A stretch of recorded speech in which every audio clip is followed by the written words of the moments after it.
HBO documentary about the Alabama prison system.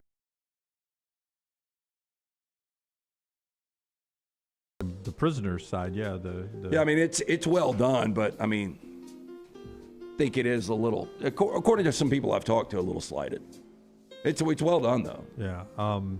Just saying, Journey to Healthy Living, Leslie and her board-certified team can help you maintain your weight. If you've lost the weight and want to keep it off, there are ways to do that. I do it with protein bars to limit bad snacking. And let me tell you, since Thursday till yesterday on the golf course, I thought, when I got on the scale this morning, I thought it was going to be 190 pounds. And? 179, back down into my sweet spot.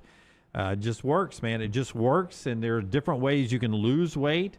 For me, it's just cutting out bad snacking and eating reasonable meals at lunch and dinner. Some people want injection therapy if you want to lose weight a little faster. There are meal replacements in a variety of different ways. It's all right there, aplanforme.com, aplanforme.com. No contracts, no sign-up fees, and that first consultation with Leslie is absolutely free. Final thought tonight. Tonight you got Alabama, Texas A&M. More SEC games. We'll react to that tomorrow. Final thought today on the show.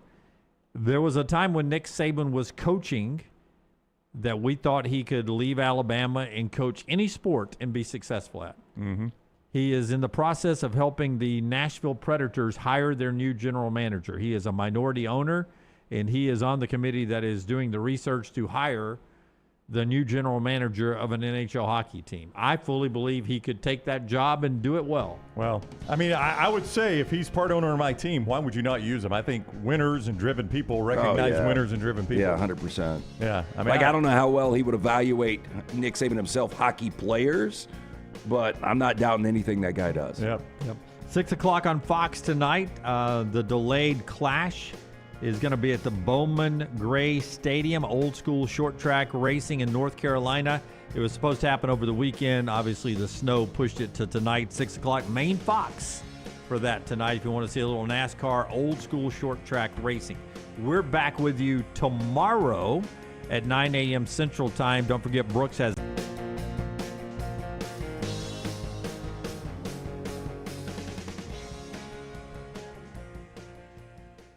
Never miss anything from the next round when you listen on demand through the podcast platform of your choice, Apple, Spotify, iHeart, or Google Podcast, wherever you listen. Always like, follow, subscribe, turn on automatic download so you can catch every part of the next round. Listen anywhere in the world, anytime on the Next Round podcast feed, and support the show by following, subscribing, and turning on automatic downloads on any podcast platform. Listen anywhere in the world, anytime on the Next Round podcast feed. Thanks for always making the next round a big part of your day. Think about the best summer nights of your life. How many of those were in a great t-shirt? Visit nextround.store to get the perfect t-shirt for the next perfect southern night. Nextround.store. The memories are waiting. It's bow time. The Bojangles Chicken Rice Bowl is back. Get dirty rice, slow-cooked Cajun pintos, cheese, and your choice of chicken for just $7.49. But order now. It's only here for a limited time. It's bow time. It's bow time. The Bojangles Chicken Rice Bowl is back. Get dirty rice, slow-cooked Cajun pintos, cheese, and your choice of chicken for just $7.49. But order now. It's only here for a limited time. It's bow time. From driveways to interstates, accidents happen fast. The insurance company's response? Here's our offer. Take it or leave it. Leave it. Call Alexander Shinara Trial Attorneys. Over 250,000 clients. And no, they don't accept lowball offers. They fight, they win. Over $2 billion recovered. Call now for a free consultation. 659-777-7777 or alexwins.law. Physical office location, Birmingham. Follow Scott Forrester on Twitter at ScottForresterTV. Jim Dunaway, Lance Taylor, Ryan Brown. Live from the Birmingham Racecourse Casino Studios, the next round, presented by Bud Light, is on now. Healthy quarterbacks for the Super Bowl. It looks like we're trending that way. as we get ready for the big Super Bowl Sunday coming up. A flute for a halftime show. We'll get to that later in the show before our 3 hours is done. All right. A solo flute halftime show later on. Zamfir played the pan flute. We get that coming up a little bit later on. Basketball, college football news throughout the show. We start with a little developing news ongoing in Tuscaloosa with the Charles Bediako case. Big news because Alabama wins last night. Bediako not as big of a factor in that game, but you would imagine would be big on Saturday, 3 o'clock at Neville against Auburn. Before we update you on what's going on, here's Stephen Pearl earlier this week about Charles Bediako and whether his team has to prepare for Bediako, not prepare for Bediako, because Friday was originally a date where we're going to hear whether Bediako was still eligible or not. Here's the Auburn head coach.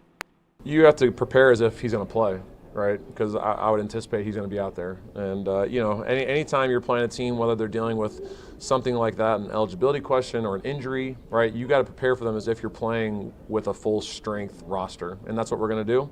And, obviously the two big lineup makes them defensively, much better.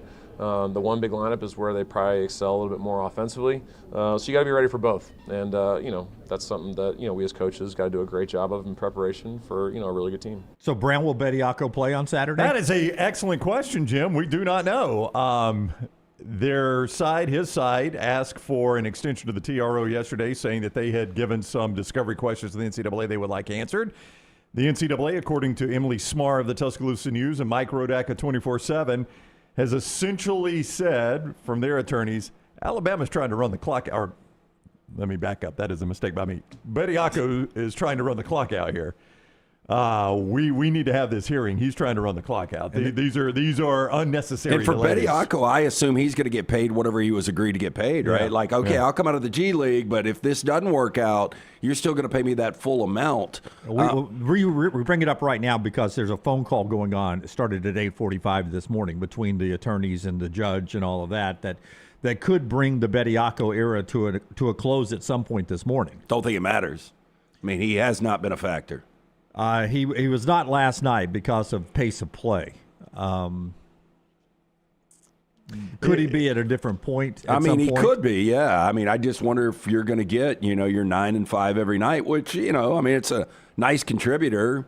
Is the juice worth the squeeze, as they say? I know I'm tired of talking about Bediako. Yeah. I would imagine the audience is tired of listening about Yeah, Bediako. I'm sure. Yeah. It was enjoyable last night for me to sit and watch a basketball game and Bediako not be the focus of the conversation pregame, postgame. It was about, two really fast-paced basketball teams playing a classic basketball game, whether you like that style of game or not. It was a fun game. So we'll update you if there's any Bediako news to that game last night, which Alabama wins 100-97. Every Alabama guard that played scored in double figures. And there was a moment in the game, I was right behind the official stat keepers, and on their two screens they had the shot charts, and there were very few twos being taken. It was dribble in, kick it out, dribble in, kick it out, a lot of threes being taken. That first half, I thought you guys were going to start trivia at Odie's at 7:50. Yeah, me too. Oh, I did too. Yeah. I was telling Brown, we got in the car and we went over to a restaurant right by Odie's to watch the second half. So I tried to time it out. Just missed a little bit of the first half. Listened to Chris Stewart and Brian Pasick on the way over there. But then once that second half settled in, and obviously we'll get to the end of the game. Hell, I thought we were going to be at Odie's all night. I did too. I was fearful for overtime. But, boy, that first half, they were like, we're not going to blow a lot of whistles. No. And the ball didn't go out of bounds a lot for some reason. It was. And what was it like? It felt like 8-2 fouls in the first. It was 10 fouls the whole half. Yeah, I swear it felt like the clock didn't stop until the 13-minute mark to start the game. That's exactly right. Because I think that first media timeout was pretty badly delayed, so much so that it was like media timeout, quick stoppage, another media timeout. Yeah. Then we end up getting 60 free throws and 79 three attempts. Yeah, second half was a Texas different A&M was in the bonus at 16:04 the second half. I think Alabama committed 2 fouls in the first half.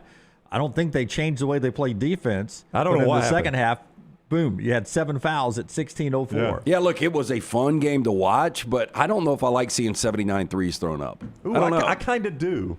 I can't decide. I'm not saying I don't. Yeah. When I counted last night, Brandon, I can't remember if I had 79 or 78 whenever I counted. I don't know if I counted 78 at the end and 78 rebounds. That's a lot of rebounds. That's a lot of threes. 134 or so combined shots, 43 fouls, back and forth. It was fun. Can I ask you guys a serious question? This is what I'm driving home. I was like, what did I just watch? It was like a roulette wheel. At no point, when they spin that wheel and let that ball go, it's going around so fast you don't have to worry about it for, I don't know how long it lasts, but you just sort of sit there and watch it spin around, and then it starts to slow down a little bit, and then you're going to see where the ball lands. The first 38 minutes of that game, 36 minutes of that game, you don't really care if you're behind or you just want it to be close with 4 minutes to go, and then the game was going to be decided. 28 lead changes last night. 13 ties. It was back and forth. It was like a roulette wheel. You just sort of sit back and enjoy it, and at the end, you're going to see where the ball lands. There's probably some people that don't want this question asked, but if Bucky had Alabama's roster, what would Alabama be right now? Well, that's hard to say. I know it is. I mean, I don't know. But I'm just saying that is not a talented roster watching A&M. And, boy, they are gritty. They defend everyone at all times. Like his style, once he gets players in, I know everybody's saying this now, but it's legitimate. Like, I mean, if you got guys that are going to go out there and play a hard 40 for you, which, I guess they won't be out there if they're not. Like this. But doesn't that become the problem that we've seen with coaches who do a wonderful job at mid-majors? I mean, Nate Oates himself, blue collar when he came from Buffalo. He had a type of athlete at Buffalo. You see some of these coaches that have a type of athlete, Shaka Smart, at VCU, and then when they are able to get good athletes, they cannot get them to play with the same grittiness and toughness that they played the mid-major guys. I think this is a different style, though. I think guys are going to have to buy into this, and you get guys that can shoot threes and defend. I mean, and everybody can handle it. No, I agree. But can you get a five-star guy? Well, that's the exact question. My point. That's the exact question Zach asked in the chat room. Are star players going to go to that system? I mean, would LeBaron Philon, would Todd Pettiford, would Amari Allen, would they go to that system? Well, I don't know the answer to that. I mean, if they think they can win a national championship, I mean, here's the thing: you're going to be as well conditioned as anybody.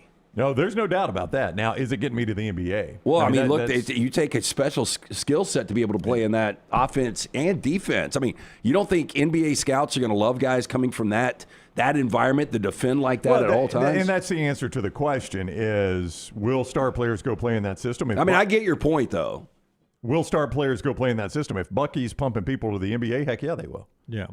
It's one reason Nate Oates is able to get good recruits. Nate Oates has put guys in the NBA. It's the reason. And he's playing the NBA style. Well, he's playing the NBA style. It does help put guys in the NBA. There's no doubt about that. But, I mean, if you're putting guys in the NBA, I think people will go play in that system. Yeah, I mean, Rylan Griffin's the only guy that could possibly play in the NBA on that roster.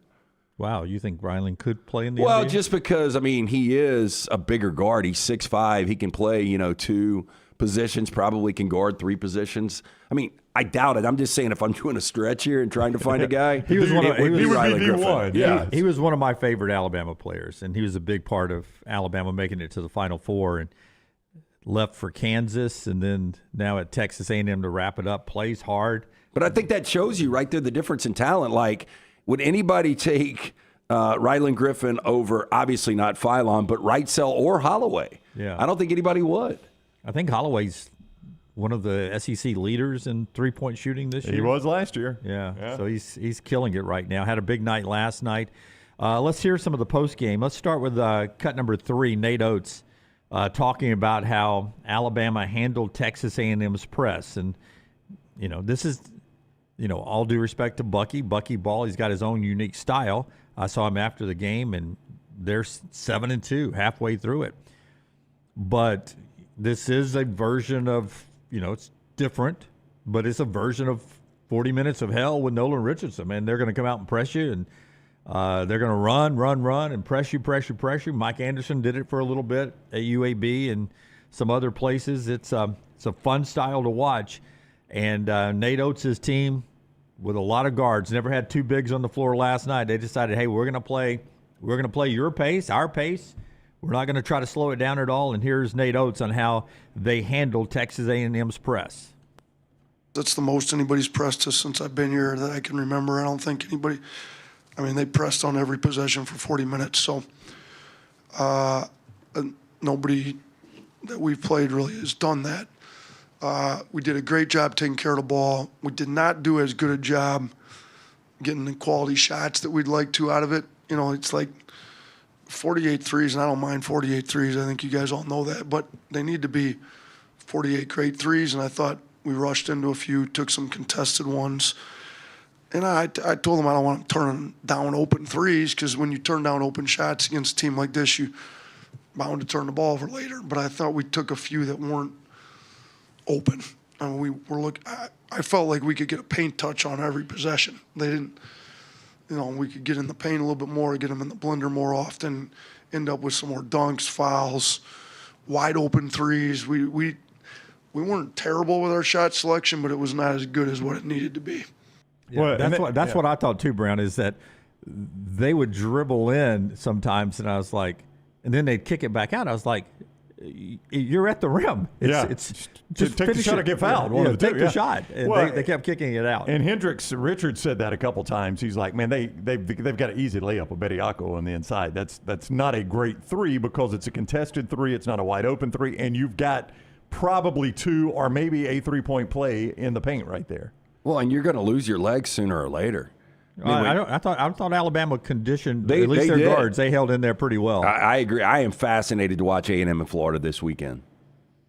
Well, of course, I lost at Calshi last night too. I thought Alabama. Everybody I ran into, I had Bama too. Yeah. I mean, it just seemed. I'm sick of fading A&M though. Yeah. So I was. This is the time. Yeah. We'll tell you about Calshi in just a second. But I used the promo code TNR. I jumped on last night. I threw a little wager on little. You bought a position, Jim. Yeah, I bought my position on Alabama there, and then midway through, I bought a little more position on Alabama. You just kept buying I positions. think they on won Alabama, the right? game. I cannot believe Rylan Griffin got that look at the end. You cannot. It is hard to execute a missed free throw much better than they did right there. Well, we asked Bucky. It was actually Johnny Cogden of ABC 3340 asked Bucky, how often do you practice that?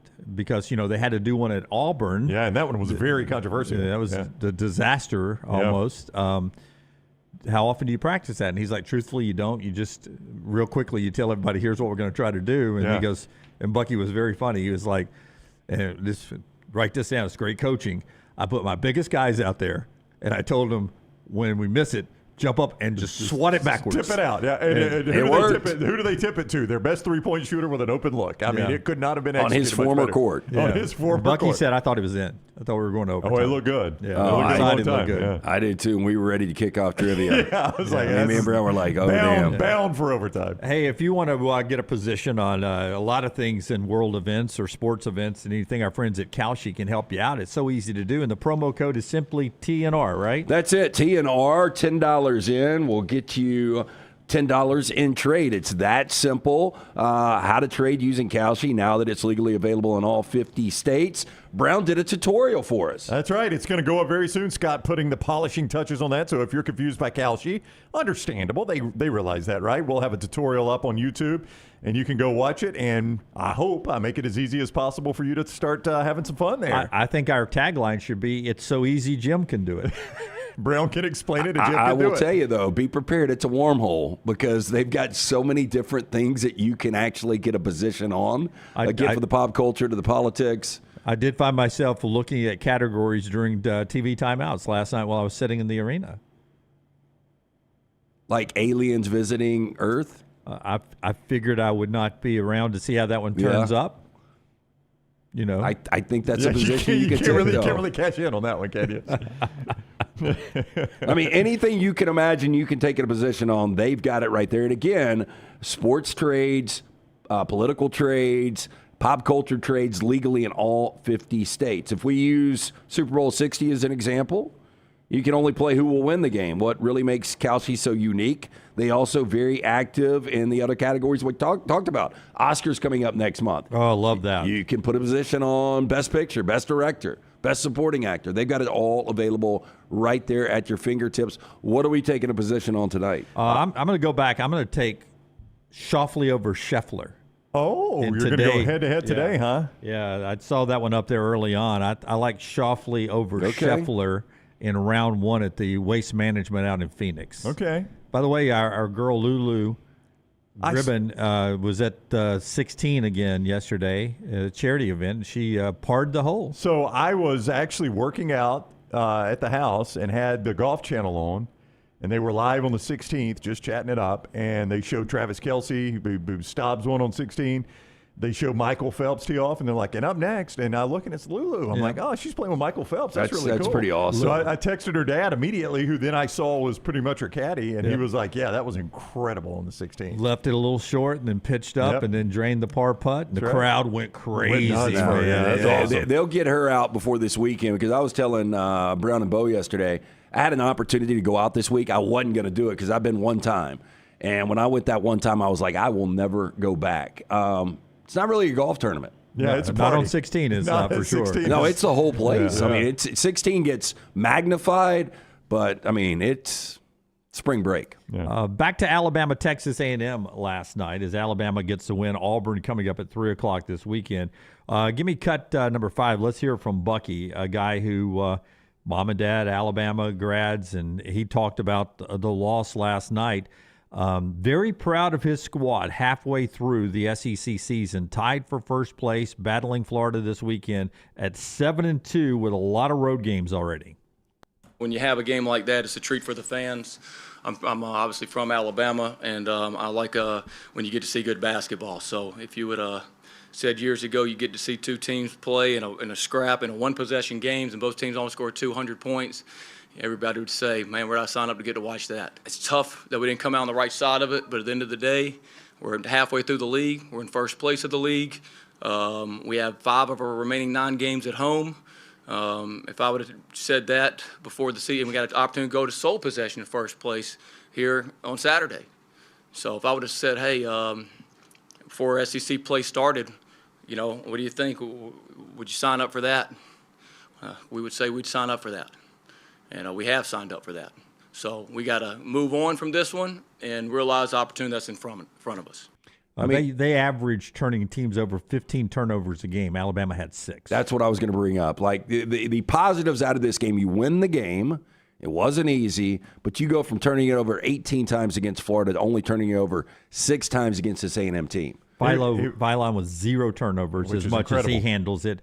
Amari Allen, who does everything, scores, rebounds, assists, 1 turnover, and Holloway, who probably ran more than anybody on the floor, I think. And scored 20. And I mean, scored that says 20. a lot, yeah. He only had 2 turnovers. Yeah, that's incredible. No, that was a great for what plagued that team last year, turnovers, and what plagued them at Florida, turnovers, to not do it against that defense and that, that 40 minutes of hell style is pretty incredible. I'll say this for Bucky. If they can find a way to beat Florida Saturday, and again, you've stopped fading them now, so... Yeah, probably a bad time to do that. Yeah, I was about to say. I'd start on Monday. But, I don't know. Yeah. Now is the time to start. Yeah, but right now I'm 0 for Kalshi, so I have yet to win one there. But if they can find a way to beat Florida Saturday night in College Station, I would imagine it's a raucous environment in College Station. Huge game. If they can find a way to do that, boy, they've got an incredible shot of winning the regular season. They really do because of what he just mentioned with all those home games. So are they home to Florida? Yeah, they're home to Florida. It's in College Station. Oh, and I think at that point, we're probably already talking about this. Your national coach of the year. I would imagine so. Yeah. Another problem last night for Alabama: 10 missed free throws. Now, a lot of this it could be. I agree with you. I thought they looked well conditioned as opposed to other teams that have played A&M. But that could be a factor when you get to the line. Well, Holloway's money, and he missed 2, I think. He was 9 of 12. Yeah. Okay, missed 3, but one of them was after he got whacked on a foul and landed on his sore. He has a wrist issue, which is why he missed a game, and he landed on that. So that was a little touch and go on that free throw attempt. And then one was then he missed the back end of after that acrobatic start. And I guess Bediako missed 4 of them, so you don't really expect a lot from that. But. Yeah, court case phone call ongoing right there.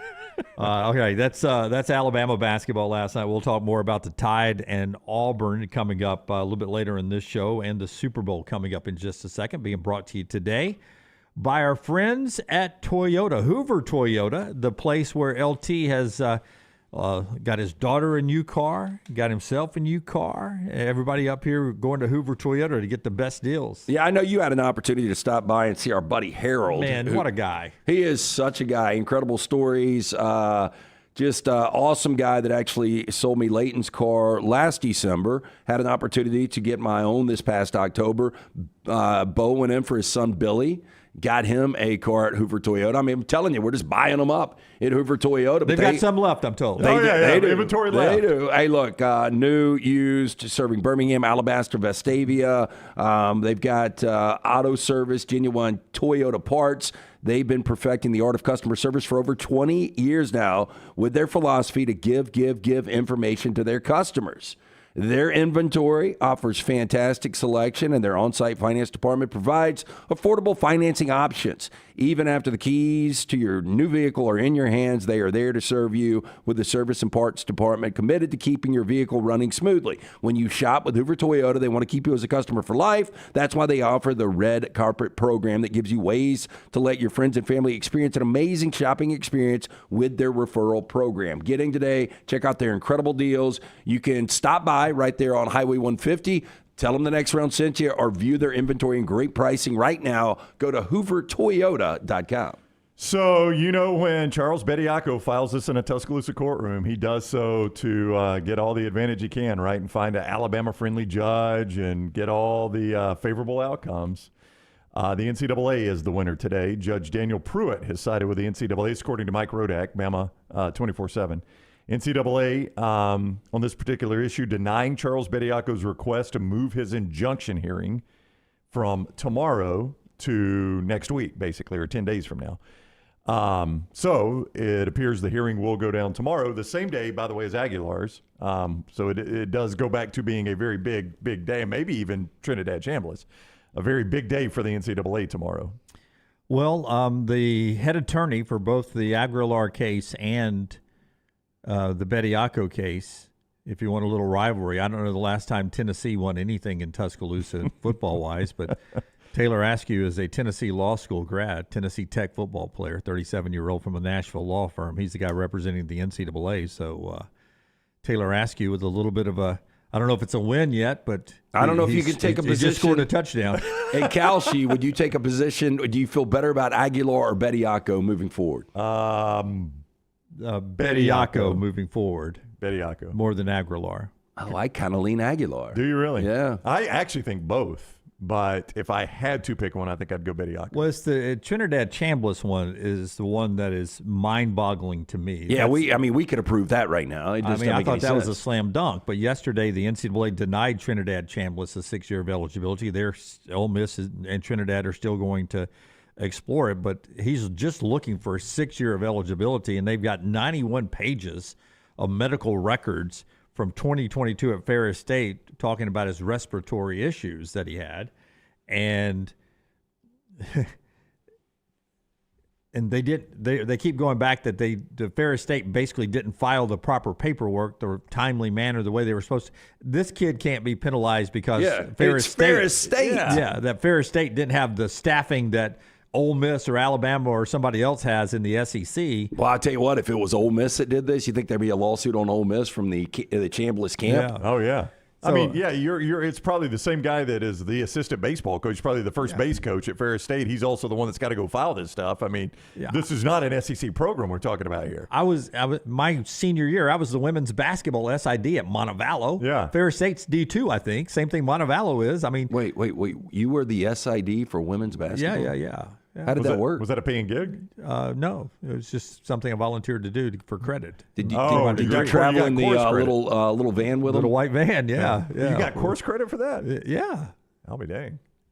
I graduated, Brown. Oh, I know. I'm well aware, Jim. I've heard that's how I graduated. That was an easy A. You're like me. Like sometimes at Jack State, I wonder, like, Am I taking real classes, Oh. or am I like, the special student? By the you way, know? that doesn't seem like an easy A. If you got to travel around in that van, Yeah, well, watch those games. I was dating an All-American basketball player. Okay, well. on the team, so I was rolling around. Was that not a conflict of interest? Well, of course it was. But you think Jim cared about that? This was the 80s, right? Nobody Yeah, cared. it was. I mean, but she was a starter, so I kept the scorebook, sent out releases, tried to get Herb Winches and them to come do stories on Oh, us. yeah. Never would come. Was she taller than you? I mean, we were both 6 feet. She a guard? Did you ever get any? Who was the nicest local media person you dealt with as the SID? They were all nice. Okay. They were all nice. Nobody came on campus, but they were all nice. Yeah, they told you no nice. Yeah. Yeah. I mean, No. you know me. I was a great sales guy. I probably started off like, "Listen, I know you don't want to come cover this." Yes, I can understand. why that was. Have you ever heard that story? No, I did not know you did this. I knew you played baseball there momentarily, and I knew you were involved with your school. Yeah, but in fact, I Were met you dating the girl before you became the SID? Oh, or? yeah. Okay. I was a play-by-play voice of women's basketball from almost the jump. I met a guy that went to Montevallo at the same time you did. He knew you at Montevallo. I met him last night, in fact. He goes, now, Jim was a Deke? Pike? A Pike. Jim was a Pike. I was ATO, so it was a pretty big rivalry. But Yeah, I knew that I was way. an ATO to start with. Yeah. Oh, the rare two. Wow. Real two fraternity guy. Transfer portal early. Before it was cool. Wait, so you were in two different fraternities? I've never heard I that don't think that's either. ever possible. I know. I've never heard anybody doing that. I never got. I went through everything except formal initiation with the ATOs. Like my buddy Rob and I, Rob Thomas. Oh, yeah. Yeah, he and I are fraternity brothers. He was a Pike? He was ATO.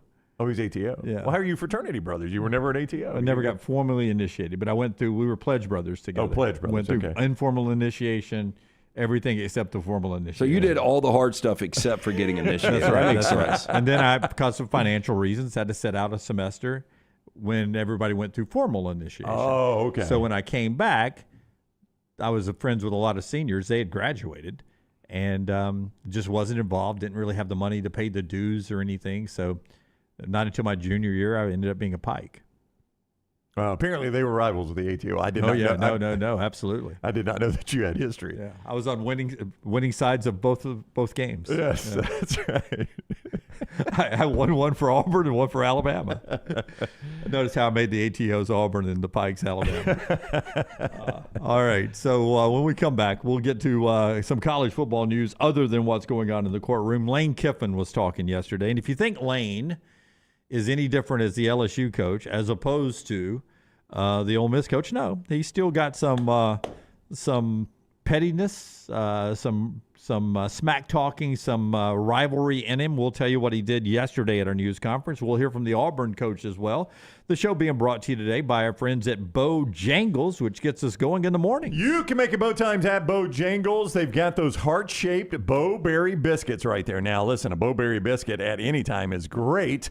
The heart-shaped Bowberry biscuit, even better. It's going to taste just as good as your normal Bowberry biscuit, but it's also going to a great cause when you buy one. 10% of the sales of the Bowberry biscuits now through the 22nd of February, are going to go to the Hardest Yard, Greg Olson Foundation, and the Bojangles Foundation.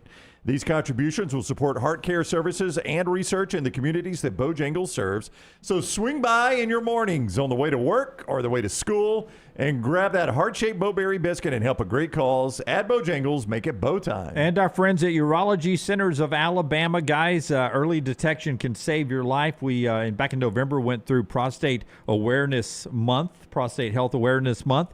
But year-round, it's something you need to be aware of, and our friends at Urology Centers of Alabama can help you maintain your prostate health. Whether you're in your 20s, 30s, 40s, 50s, it doesn't matter. Go in and get checked out, get a baseline, and then stay on top of that throughout your life with our friends at Urology Centers of Alabama. They've been doing this for over 70 years with great compassionate care. 16 locations convenient to you, prostate health to kidney stones and everything in between. Vasectomies and other things that are available to you. Men and women options there at Urology Centers of Alabama, 205-930-0920 to make an appointment, or any detail you need, urologycentersalabama.com. From driveways to interstates, accidents happen fast. The insurance company's response? Here's our offer. Take it or leave it. Leave it. Call Alexander Shinara Trial Attorneys. Over 250,000 clients. And no, They don't accept lowball offers. They fight, they win. Over $2 billion recovered. Call now for a free consultation. 659-777-7777 or alexwins.law. Physical office location, Birmingham. To everyone who craves a fresh meal made just for you, let our team member Jacob share what's special about Culver's. In Wisconsin, our food comes from the heart, and taking the time to handcraft your meal with care is how we've always done it at Culver's. It's why your Butterburger doesn't touch the grill until after you order. Come to Culver's and let us serve you a Butterburger made special just for you. From Wisconsin with love, welcome to Delicious.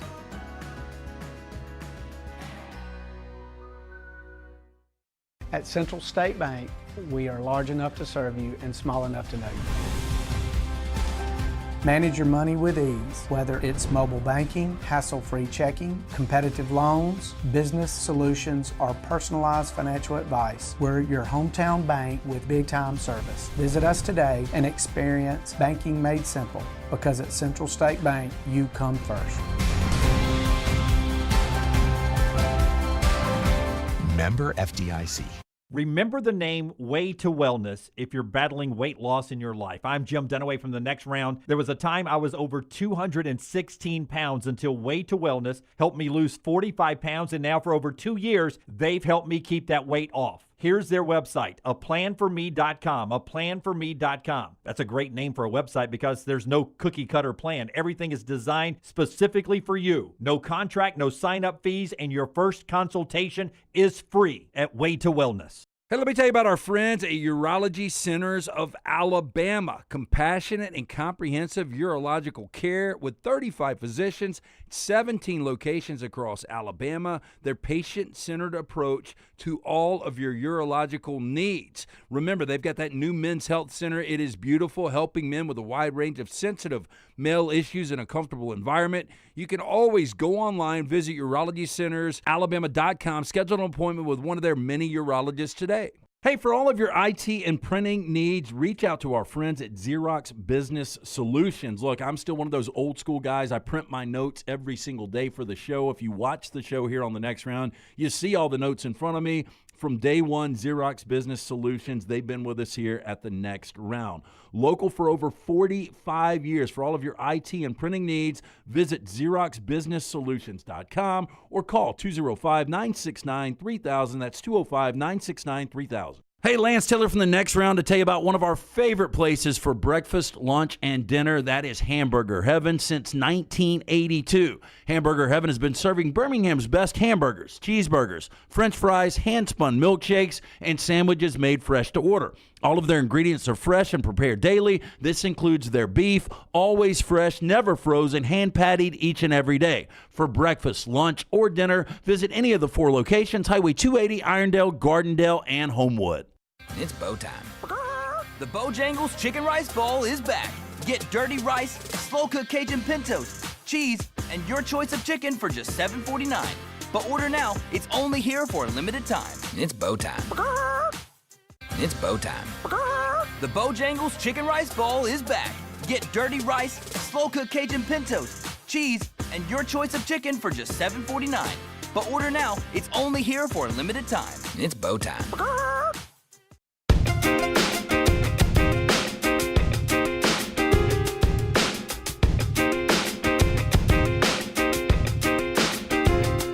Back with you on The Next Round. Before we talk a little Auburn and LSU football, 204 days away, our friends at Odie's brings you the show. What was the question last night? Question last night was, which came first, the Philadelphia Eagles' first ever Super Bowl championship or TikTok?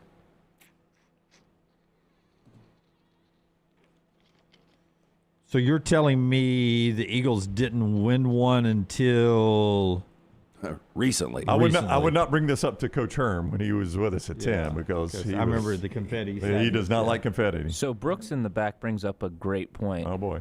TikTok originally, before it was called TikTok, was known as Musical.ly. So are we including... I'm going to say no. Its era as Musical.ly? I'm going to say we are, and I'm going to go with TikTok came first. So Philadelphia won their first Super Bowl, the Nick Foles run. It was the 2017 season, but February of 18. TikTok debuted September of 2016, 17 months before. Okay. TikTok the answer, and that's smart. Yeah, don't complicate it, Brooks. Some of the stuff that you learn right there at Odie's. Yeah, and you can also get in for the incredible food. There was a ton of people there. Before we started up trivia last night, watching Texas A&M and Alabama. Great place to watch college football all weekend long. And again, enjoy the great food from Rodney Davis from the award-winning wings. Love smelling those when we're sitting up on stage and they're just serving them up all night long. The delicious sandwiches, great burgers, ice cold beer buckets full of the Bud Light, those Odie's famous cup cocktails as well, live music every Friday and Saturday night. Get in and see Will Haver and that great staff. 2 locations, original Crestline, newest location, Edgewood. It's Odie's Tavern. Justin Hokanson, our friend, Auburn Sports, Auburn Live down there, I think he was the one yesterday saying, pretty sure it was him, that said Auburn's roster is going to end up being around $31 million. I saw that. Yeah. Wow. Is that what you saw as well? Yeah. I definitely saw over 30 million was the number, and I'm just wondering, what was that number last year and the year before? Not even close, right? Yeah, nowhere close to that. And well, I tell you, some of the departures they had in the portal, it's surprising that they have reached that number of 31 million. Like, if you had told me they kept Cam Coleman and they kept some of the other guys that primarily Cam Coleman, but some of the other guys that bailed in the portal, I'd be like, okay, I could see 31 million. Yeah. Apparently, when you hire a coach, one thing that they ask you in modern day football is, how much are we able to spend on a roster? That's right. And Auburn Sports and Hokanson says sources told him that promise, that commitment to Golesh was $25 million. So they easily went over that. So they're fulfilling their promises to Alex Golesh on the amount of money available for him to go spend and build a roster. My Auburn guys were really pumped up last night when I were talking to them. They were the one that were sharing that information with me. And one of the big rebuilds has been the offensive line. They went and got a lot of people to have depth, a new offensive line, and depth on the offensive line. Here's Alex Golesh on that O-line. There's 17 guys. We got 3 walk-ons in there. So there's 20 guys in there that think they all have a chance to start. And I would tell you right now, I would agree with all of them that they all do have a chance to start and they all have a chance to earn playing time. When it's like that and man, like, listen, these jobs are wide open. Go take it. The level of competition is going to be incredible, like incredible. And they're working that way in the weight room. There's a bunch of guys that think, man, I'm the guy. And when it's that way, you got a chance to be really good. To tell you, man, I know we're going to be elite at certain spots, man, I'd be lying to you. I could tell you I've prayed a lot about it, and I'm going to continue to pray. If there's one position I'm praying about, it's the O-line. So if anybody wants to join me, have at it. Prayer circle for the O-line. Yeah. Take up a love offering. So he says that I attacked it. We needed immediate help there. We needed some immediate depth there. But then I got some guys also I brought in that will be our future at the offensive line. So, 14 to 17 people new in the offensive line room. You love the depth. I would say this. I don't know what they spent last year, but would you guys give me, outside of Jackson Arnold, what you brought in with Xavier Chaplin and also Mason Murphy? You probably spent as much on those positions as anything else, and that was last year. 2 tackles in your quarterback probably made up almost a third of your roster. Yeah, 25% to 30%, I would agree. Yeah. I mean, for 3 positions that I don't know if any of them got above a C grade.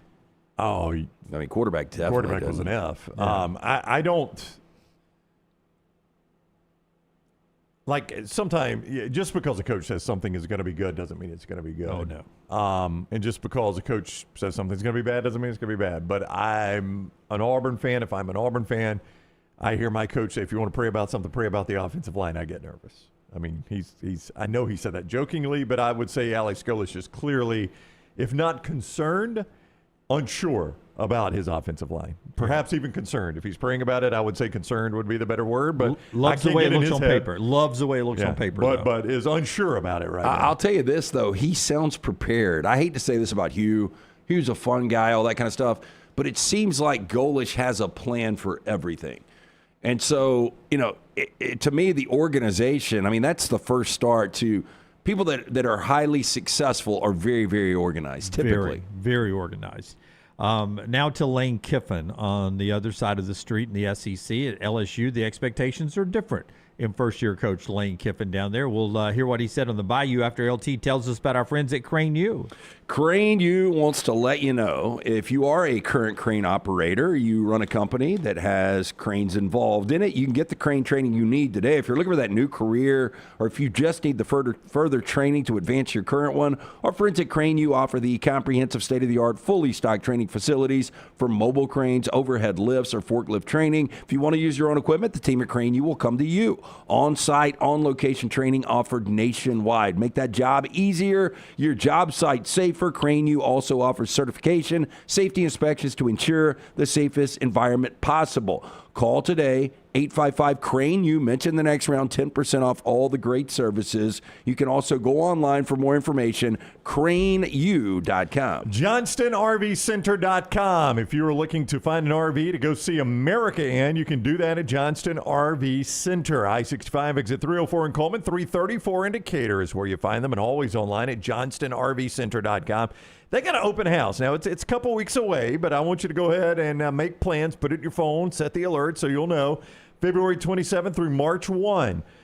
They've got an open house coming up that is going to be fun at both lots in Decatur and in Coleman. You can shop online right now, though, at JohnstonRVCenter.com, where you can shop by model. Say you look for a travel trailer, fifth wheel, toy hauler, park model, motorhome, whatever the case might be, or even a clearance item. Or if you just want to shop by price. Everything from under $30,000 on the ticket to more than $120,000. They've got a price range for everyone there at JohnstonRVCenter.com. And like everything you buy there, if it is new or qualifying used, it comes with a lifetime warranty from RV Warranty Forever. Go see our guys, Nick Johnston and the crew. They're at Johnston RV Center, I-65 exit 304 in Coleman, 334 in Decatur. Always online, JohnstonRVCenter.com. All right, so Lane Kiffin has Sam Levitt on campus, Jordan Seaton, some of the top at their position. Some of those guys visited and left campus without committing. All right? Lane Kiffin explained that yesterday at his opening news conference as we approach spring. Lane Kiffin telling the folks in the media, when guys leave campus without committing, it sort of bothers him. What's been your approach, or did it click over time to say when a Levitt or a Seaton leaves campus and he doesn't commit or sign, that you say that's not good enough, I'm getting on a plane, I'm going to see him? That's not commonplace with coaches around the country. I don't know. I just know how I do things. There's a good and bad to it. I'm extremely competitive, and I don't really do well with no. So that just makes me more competitive when someone says no. So sometimes that happens in recruiting. They say no. But I think that's my job. That's my job to LSU. And kind of on a different note, when people ask about the social media and why do you do it, everything that I do is for the place of where I coach at. For that school, for those players and those fans. And that makes me not very liked a lot of times by other ones. And so it's the same in that. Like my job, I'm hired here, is to go sign the best players, regardless of whether that means I got to go get on another plane or find a plane and show up somewhere and walk through Knoxville Airport, to find the guy. And that's just kind of how I work. And I like that, because I think that wires in really with Louisiana people, because I think that's how they think. Like, no job's too small, and find a way to go get it done. So I think it's a good match. Lane's figured out Louisiana people very quickly. This is how we are down here, man. I can't wait for Lane to do the press conference. Roll on to blah blah blah. I didn't hear I get upset when they leave without committing. I don't know if that was in there. But that becomes a little tricky. Look, it's hard for people to say no to your face, just from sales experience. But the last thing you want is to be hotboxed. Like if I'm an 18-year-old, or I take my 18-year-old to visit Lane Kiffin, and he is like putting the absolute press on, like, you can't leave here without, giving us a commitment. that can rub people wrong too. Oh, 100%. I don't like it. I know that. I may tell you what you want to hear to your face and then back out of it later on. Yeah, like, okay, so let's use this. You went to see Harold this weekend at Hoover Toyota. I see the logo behind us. They're never going to sweat you like that. Yeah. You have gone on lots before where they make you feel like if you're leaving without buying a car, you're a bad person. Before I even got out of the car, I felt nervous because I'd see him walking at me, not at Hoover Toyota. Yeah. Good point. I don't really do well with no is Lane Kiffin. He also doesn't let things go. Remember Pete Golding, when he took over the program, the first thing he did, planted question, I'm sure, you're still going to have the basketball goal on the sidelines to dunk after big plays. No, we're not going to have any of that bleep on the sidelines, was Pete Golding. Yesterday at the news conference, Lane Kiffin had a basketball goal brought into the news conference area.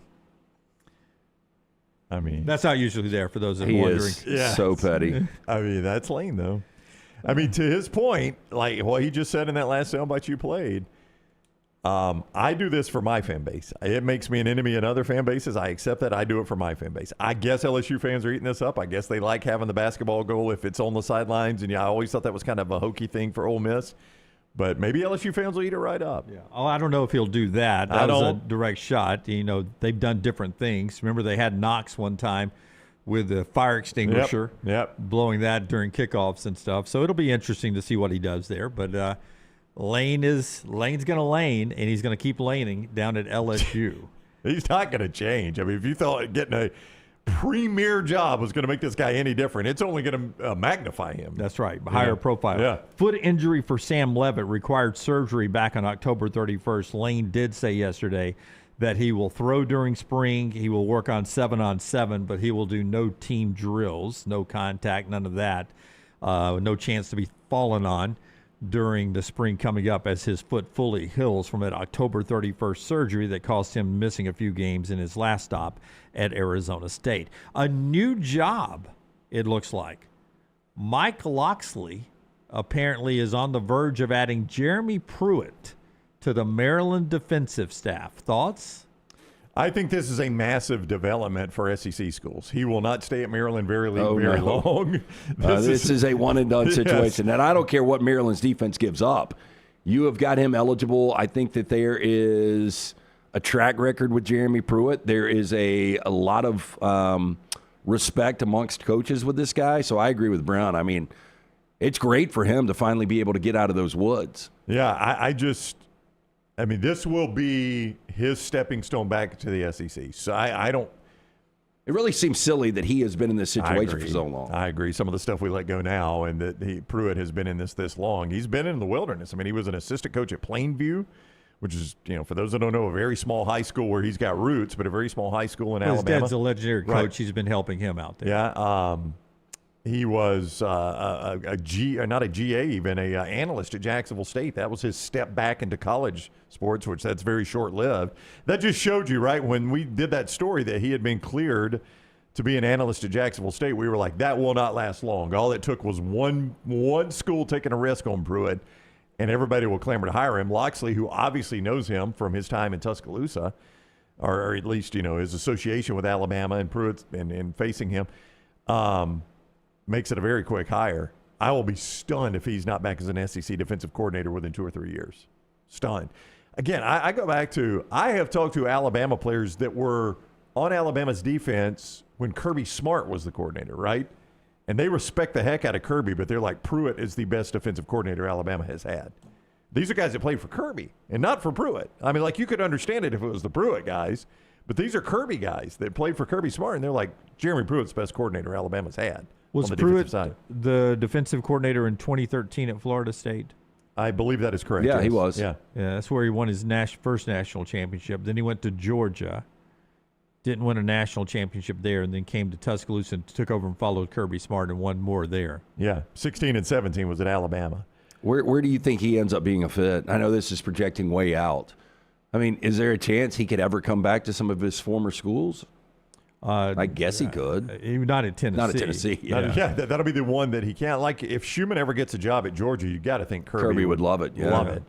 if Kane Womack gets a job out of Tuscaloosa, I mean, I think there would be a lot of people that would tell DeBoer, hey, look, you need to take a look. Yeah, this guy was, he was a different animal. I mean, I would think any SEC school, like if I'm John Summerall, if I'm Alex Golesh and DJ Durkin gets a head coaching job, I mean, I look at this guy right away. His track record is spectacular. Yeah. I would as a coordinator, as a defensive coordinator. I would initially say LSU. Texas has Will Muschamp now, right? That is correct. Yep. Yeah. I would initially say LSU. I mean, they fought to keep Blake Baker at LSU though. With I wonder if he and Pete Golding. I wonder what that relationship would be like. Yeah, that's like if Ole Miss needed one. Yeah, absolutely. I mean, all these former Saban guys are around, so. And you could see Pruitt fitting in with the John Summerall at Florida too. I could see him fitting anywhere in the SEC. Yeah. I mean, I think his philosophy and the way he coaches defense is perfect for any SEC school. Could be scary with Will Stein at Kentucky. Yeah. All of a sudden, Kentucky becomes a player in the SEC. I really believe Kentucky's the next Vandy. I really do. With Will Stein, I think I like Will Stein a lot. I think they're spending money, and I think Kentucky will be the next Vandy. How many times I can't believe you're say saying that line. Kentucky will be the next Vandy. Yeah. All right. But they were kind of Vandy before. Yeah. They were Vandy got before cool. Vandy. Yeah. Before you start singing whatever that used to be, I was country before country was. Michelson brings us the viewing menu. We'll talk to Herm Edwards coming up at the top of the hour. Herm Edwards on the Super Bowl coming up, and Brooks Austin, the film guy's back on the show. He's with us for the final hour. But the viewing menu today brought to you by Michelson Laser Vision. Yeah, make the phone call that I made way back in 2003, 205-969-8100. I had the 2200 vision, legally blind without the contacts. Didn't realize that, but was wasting money each and every year on the contacts. If you're in that position, if you wear contacts or eyeglasses, you owe it to yourself to make the phone call today. Ask for Amy. Tell her the next round sent you. She's going to hook you up with a hassle-free consultation. You have zero to lose to find out if LASIK is right for you. 205-969-8100. Dr. Mark Michelson, Dr. Jen Michelson. For more information, michelsonlaservision.com. All right. Last night I saw Iron Lung. I enjoyed it. I thought it had some really good production values considering it's self-financed for a budget of $3 million, done by a YouTuber. Also written by him, edited by him, and starring him as well. So he did a whole movie for less than an SEC starting quarterback. Yes. At some places. Wow. Boy, and it's making a lot of money right now. Yes. Oh, is it? Yeah. Yep. Will it be up for awards? It was second, so. Were you able to, did it make you feel claustrophobic at all? Oh, absolutely. He's stuck in a submarine the entire movie. No, thank you. And it's dark. He's in an ocean filled with blood that has monsters just lurking around in the darkness. So it feels very claustrophobic. Okay, so what's is Iron Lung another name for a submarine? It's the name of that particular submarine in the movie. It's based on a video game. What's the end game? Like if I'm stuck in a sub and I've got to go through monsters and blood, like yeah, I don't know if I want to get out. Man, where am I heading? Yeah. You're trying to find something that you can bring back to the surface that'll help get rid of the whole blood ocean problem. Yeah. Okay, that makes sense. That is a very big that's problem. a huge problem when you got a blood ocean. I think I'm going to tap out at this point. But so far, the movie's made over $20 million, so great return on investment. Yeah, I mean, last weekend I think Send Help was the only movie at the box office that actually brought more dollars in. Mm-hmm. Yep, it came in second, and that snapped Disney's run because they've had a really long run of number ones. Well, they need the money, Avatar. Chiefs. Yeah.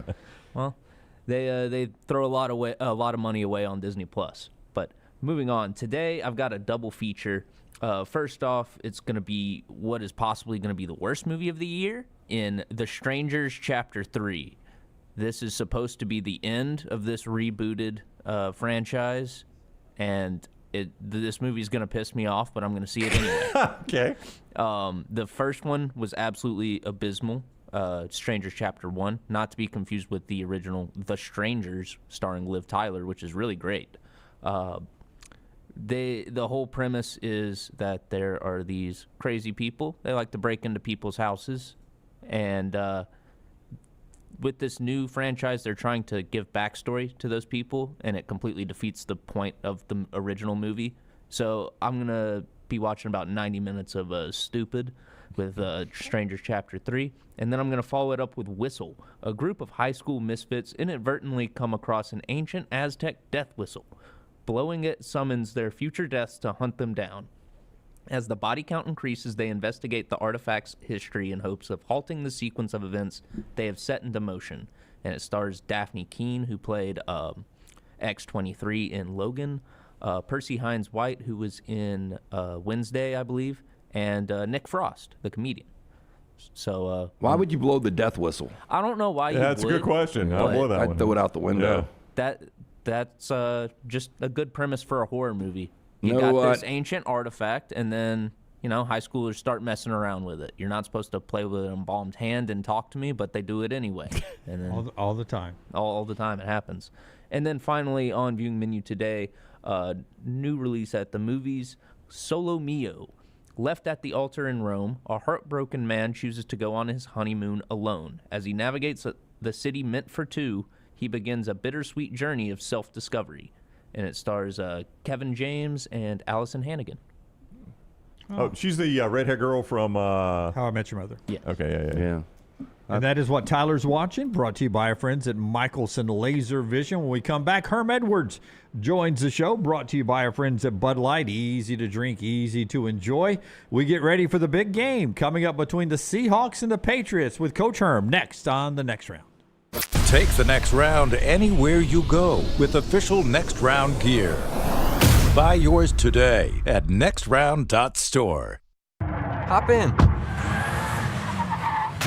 Injured in an Uber or Lyft? Here's the problem. Was it the driver's fault? The other car? The app company? Good luck figuring that out while you're trying to heal. Alexander Shinar Trial Attorneys, they've got a guy for rideshare accidents. And here's the best part. They don't get paid unless you do. You heal. They fight. One call, 659-777-7777, or visit alexwins.law. Alexander Shinar Trial Attorneys, because rideshare accidents need an experienced team. Physical office is Birmingham. To everyone who craves a fresh meal made just for you, let our team member Jacob share what's special about Culver's. In Wisconsin, our food comes from the heart, and taking the time to handcraft your meal with care is how we've always done it at Culver's. It's why your Butterburger doesn't touch the grill until after you order. Come to Culver's and let us serve you a Butterburger made special just for you. From Wisconsin with love, welcome to Delicious.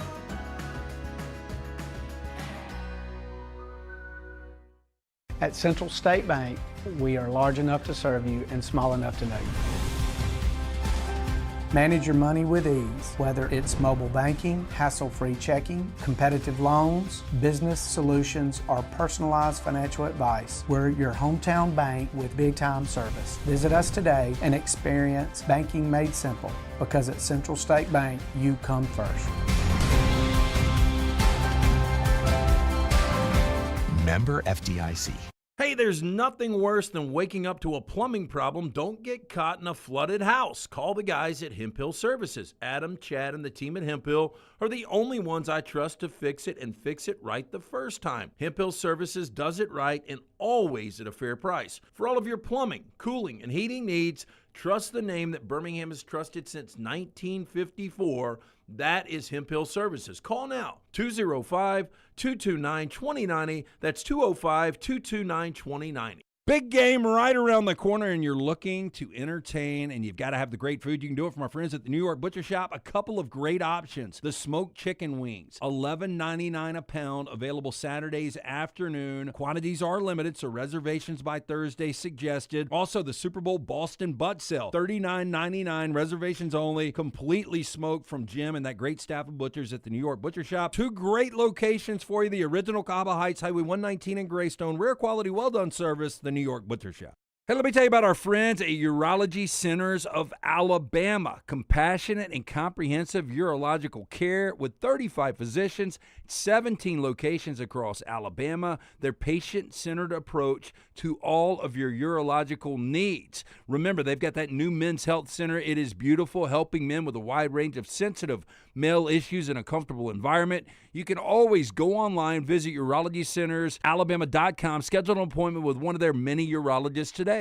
Remember the name Way to Wellness if you're battling weight loss in your life. I'm Jim Dunaway from The Next Round. There was a time I was over 216 pounds until Way to Wellness helped me lose 45 pounds, and now for over 2 years, they've helped me keep that weight off. Here's their website, aplanforme.com, aplanforme.com. That's a great name for a website because there's no cookie-cutter plan. Everything is designed specifically for you. No contract, no sign-up fees, and your first consultation is free at Way to Wellness.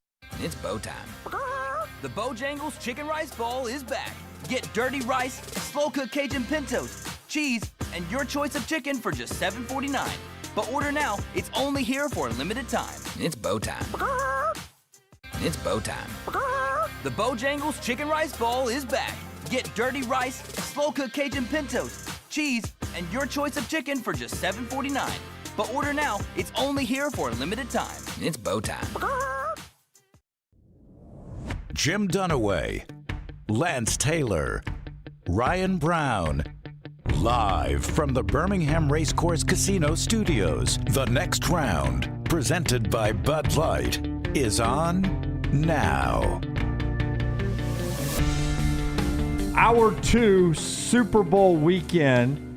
It looks like we're trending towards 2 healthy quarterbacks after the media availability at practice yesterday. It's a good thing for the big game coming up. Patriots and Seahawks this weekend. Yeah, let's talk more about it with ESPN's Coach Herm Edwards, longtime friend of the program, and kind enough to join us on Super Bowl week. Welcome in, Coach. How you been? I'm well, thank you. Anticipate a good game, hopefully. Both these teams, regular season, have the same record, 14-3. They get their different ways, I guess. When you think about Seattle probably playing in the best division in football in the NFC West with San Francisco and obviously, Seattle, and, that division is really good in the Rams. New England has been the story of New England all year has kind of been their schedule. People kept saying they got an easy schedule. Well, it was easy enough to get them to the Super Bowl. So at the end of the day, they found a way to get to the big game. So that's kind of interesting. Well, Coach, I also find it interesting that people are talking about, well, look at Drake May in the postseason. He struggled. He's gone against great defenses. You look at Sam Darnold. He has been fantastic. He hasn't thrown a pick since 2025. If I asked you right now, because Drake May still has an opportunity to win the regular season MVP, who does have the advantage at the quarterback position in Super Bowl 60? I would say Sam Darnold. This is all new to Drake May. I think if you're Seattle, you have to make Drake May beat you throwing rather than running. I mean, he ran the ball on Denver 10 times for almost 70 yards, and that was really the key to the game. In third down situations, he didn't want to turn the ball over. And he ran the ball. And when you look at his numbers right now, he's got 24 carries for 141 yards in 3 playoff games. So they can't allow him to run. I mean, that's what he's going to do. He's not going to turn the ball over. And the Denver game was very obvious. So, when he got in third and long situations, he didn't even think about throwing. He just dropped back and found an alley and ran and kept the chains moving. You've coached both the NFL and in college.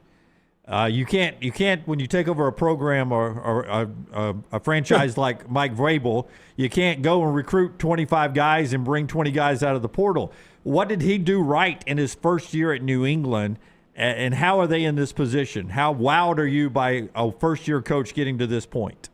Well, he's done a fabulous job, obviously. I think he knows the New England way.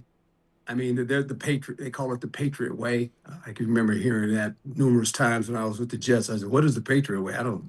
Everybody's trying to win, so I guess it's that way. I mean, they go to Super Bowls. It's kind of like, when they don't go in 3 or 4 years, well, something's wrong because the Patriots need to be in the Super Bowl. But you can't say enough about his coaching ability and his staff, and with a young quarterback as well. But they're a really good football team when you look at them. They don't beat themselves. They're not an over penalized team. I think when you look at these 3 games they played in, they only got 6 fouls.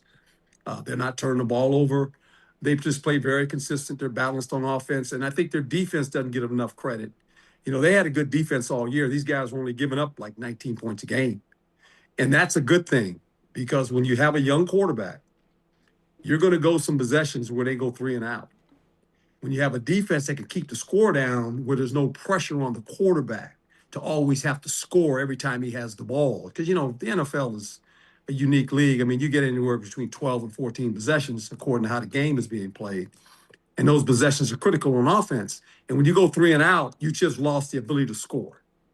And when you do that numerous times, you better hope your defense can keep the score down. Because if not, all of a sudden you get behind, and now it becomes a passing game for you, and you're trying to catch up. And that's the worst position you could be in the NFL, trying to catch up. The coach, Herm Edwards, with us on the Alexander Shinara Trial Attorneys Hotline. You mentioned the Patriot way. Obviously, Vrabel played for Belichick. Yep. They don't, as good as Drake May is, they don't have number 12 out there for sure. But no, they don't. But do they look like a Belichick team? I mean, when you look at that, could you believe that's a Belichick team? Yeah, well coached. I mean, he understands the mantra of it all. He's brought that, and he's got credibility. He's a former player. Interesting. He was at Tennessee, wasn't he? He was at the Titans. Yeah. Kind of interesting. Okay, Tennessee. Good luck to you. He goes to New England, and obviously he's got these guys on a roll right now, and they're a very solid football team. I've said it numerous times when I on television, at ESPN. If you were like wanting to watch an NFL game on television or even go to a game, I wouldn't necessarily go to a Patriot game. They're boring. There's not a lot of highlights when you watch them play. They're just kind of a boring team.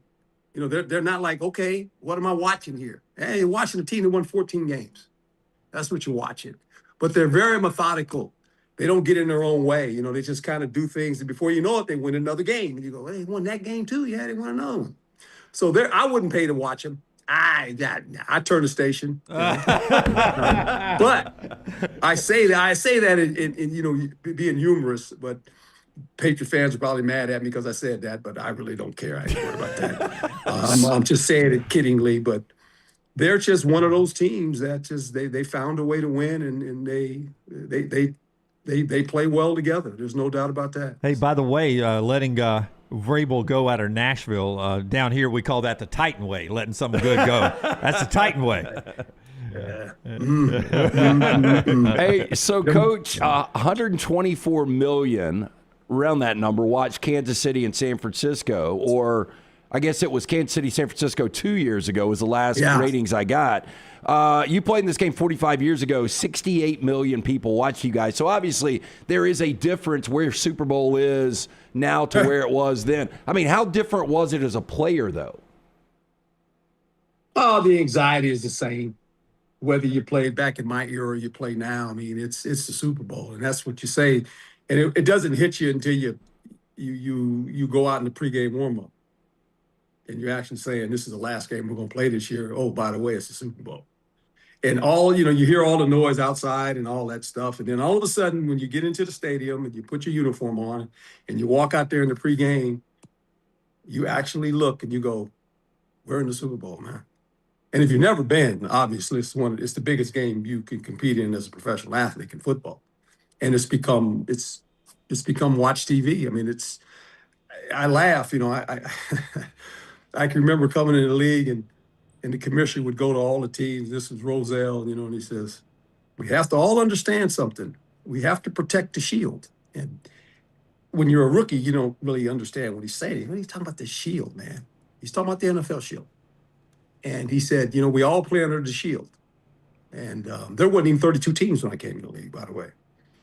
And now I look back at that conversation we had with the commissioner, and he talked about the shield, and he had it right. It's the most powerful sporting shield in the world. It's not even close anymore, the NFL. Not even close. Then what comes close to that? Nothing. It's the NFL, and then it's the NFL again. And it's just they do what they want. I can remember when they said we don't want to play on Sunday nights.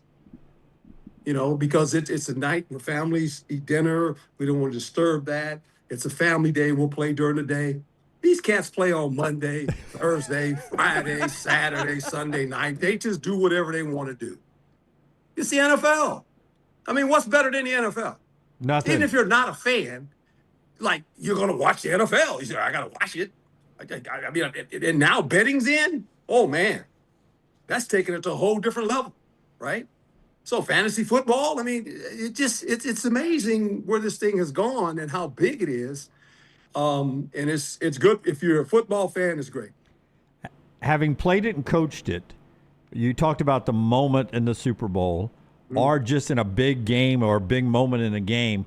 What's in an athlete's DNA that they're not overwhelmed by a moment like that? You've seen people that melt under the pressure and see people that excel under the pressure. What's been the difference in those two type people? I think when you try to do things you're incapable of doing, you don't get faster, bigger, or stronger because you're in the Super Bowl. You're the same. You're the same guy. Just I always tell players, just do you, man. Just do you. Just be you. You don't have to be anybody else. But because you get in this game, you think, well, I got it. No. Just do you, and you'll be fine. And because it actually, and the same with coaching. I always say, man, let's don't rewrite the playbook now, because then the players get scared. Why are we doing that, coach? We played all these games, and now why are we changing that? You put in a wrinkle here or there, but at the end, it's just, star players got to show up. When you're a star player and you get in the playoffs, that's your stage, and they know it. You got to show up, because this is what you wait for. And don't think, well, we'll go back next year. It ain't no given, unless you mentioned the guy's name, Captain America, earlier, Tom Brady. But look, I've been in the league, coaching and playing in that league over 30 plus years. Got to 3 championship games. One with the Eagles, we go to the Super Bowl. We in Tampa, we lose to the championship game to the Rams. And in Kansas City, when I was an assistant coach there with Marty, we lose to Buffalo in the championship game. And so I've been to 1. Had the ability to get to 2 more as a coach, but didn't do it. Just didn't get it done. So I just think when you get in this position, don't think, well, hey, man, we'll get back next year. Sam Darnold, the starting quarterback for the Seahawks, has bounced around the NFL. This is team number 5 for him. There are very few people on the planet that could have the empathy for him that you probably do have, having coached in that market in New York. Him being drafted and not working out, can you describe for us the pressure in a market like New York that he probably felt? Well, it's according to how you handle it, right? When I first took the job, they said, "What about New York?" I said, "Guys, you know where I played football at? In Philadelphia." So, I know New York's tough. I said, but I played in Philly now. Philly ain't an easy place now, okay? But it's different. And you don't realize that until you sit in that seat. You talk of attention, you got attention.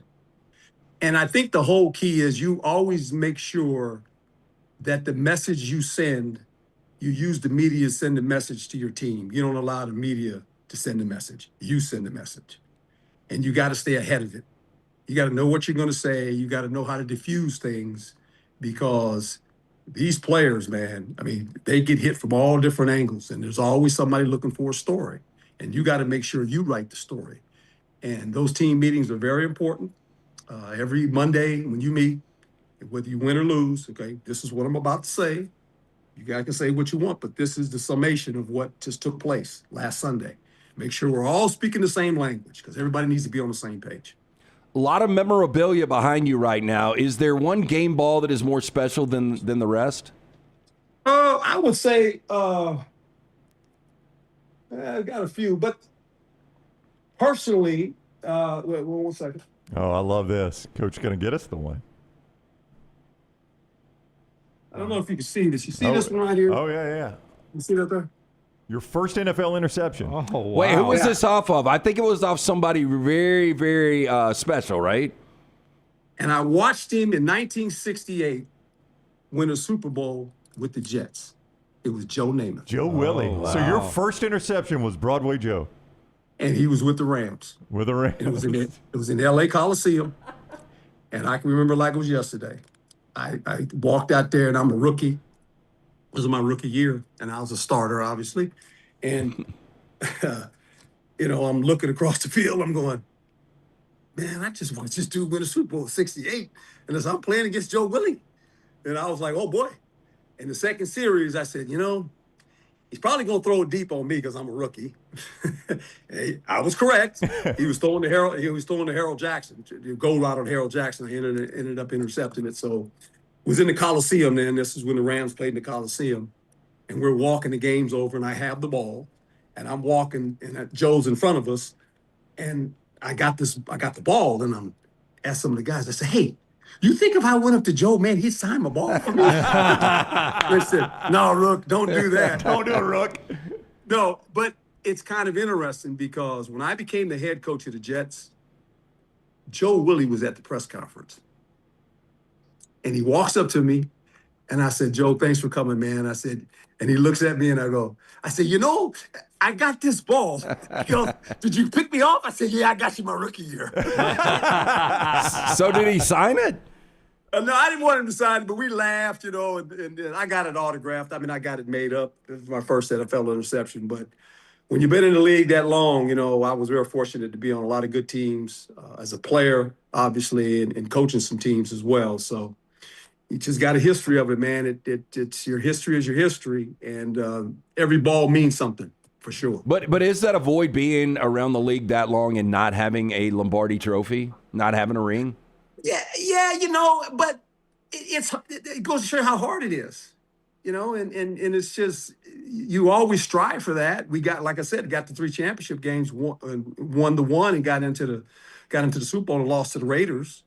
But if you'd have told me how I grew up, where I came from, like all kids, you dream about being a professional football player. The odds of it are very difficult. And I've been blessed. If you'd have told me I'd be in the league for, over 30 years coaching and playing and being a head coach as well, I never thought that, So I'm okay. I'm fine. I'm fine. I'm not. I'm good now. And now it's crazy. Now I get on television, get to talk about football. I've lived a pretty good life, man. I'm blessed. I can't tell you how many times I've thought about you when we were doing just our radio show. You came on and told us the story about losing the Super Bowl and how sad the confetti was when you were walking off. We've been blessed to cover a lot of championship games since then, and I always think of you, and I always look at the people who lost walking off the field every time. Well, and know this, my daughters now are in college. Actually, both of them are at Texas, at the University of Texas. Obviously, they work for the football program, too. They do that, too. But with that being said, every time they had a birthday, as they got a little older, they used to always ask, they say, Daddy, we get balloons and we get the blowers and all this stuff. And he says, Daddy, why you don't like confetti? I said, Daddy don't like confetti. They've never had confetti. Because when you walk through that confetti after you lose the Super Bowl, that's the first thing you remember. Is this dadgum confetti is getting in my face, and the other team's over there hooting and hollering. You're trying to get off the field as fast as you can. You're shaking a few hands, and you ain't shaking them long because you just lost the Super Bowl. You're trying to get off the field. They're bringing in the trophy, bringing it in the state. You're trying to, and the confetti's hitting you in the face. You're going, are you kidding me right now? This confetti's in my face after we lost the game? Every time. I've thought about it every time, Coach Herm, every time. Coach, you're great. We always appreciate the time. It is good to see your face again, and hope you're doing very, very well. My pleasure, man. I'm going to work tomorrow, man. I got to go back out to the worldwide leader. I'm leaving Carmel, California, and I got to go all the way to Brighton, Bristol. Yeah. It's unbelievable. The game's in San Francisco. Game's up the street. The game is an hour and 30 minutes away. I know. I'm going in tomorrow. I'm in Bristol. I'm on Saturday, Sunday, and Monday. I'm on television, man. I got to talk about this game. Yeah, we're good. We got a good preview of it. Thank you, Coach. Safe travels. Good to talk. Thank you, guys. Appreciate you. All right, take care. Thank you, Coach. That is the great Herm Edwards with us on the Alexander Shinara Trial Attorneys Hotline. Always count with his time. I love talking with Coach. Yeah, honest to goodness, every championship game I've been to since he said on our radio show, I always look over at the other sideline of those people walking off. And I think the ones that do it the best, I think, is the SEC championship game. It's sort of a controlled confetti release during the trophy presentation the best. I don't think it really falls on the losers. They do a good job of letting it fall just on the winners at the SEC championship game. So congratulations to Greg Sankey and his staff at the SEC office. I think they do confetti better than anyone else.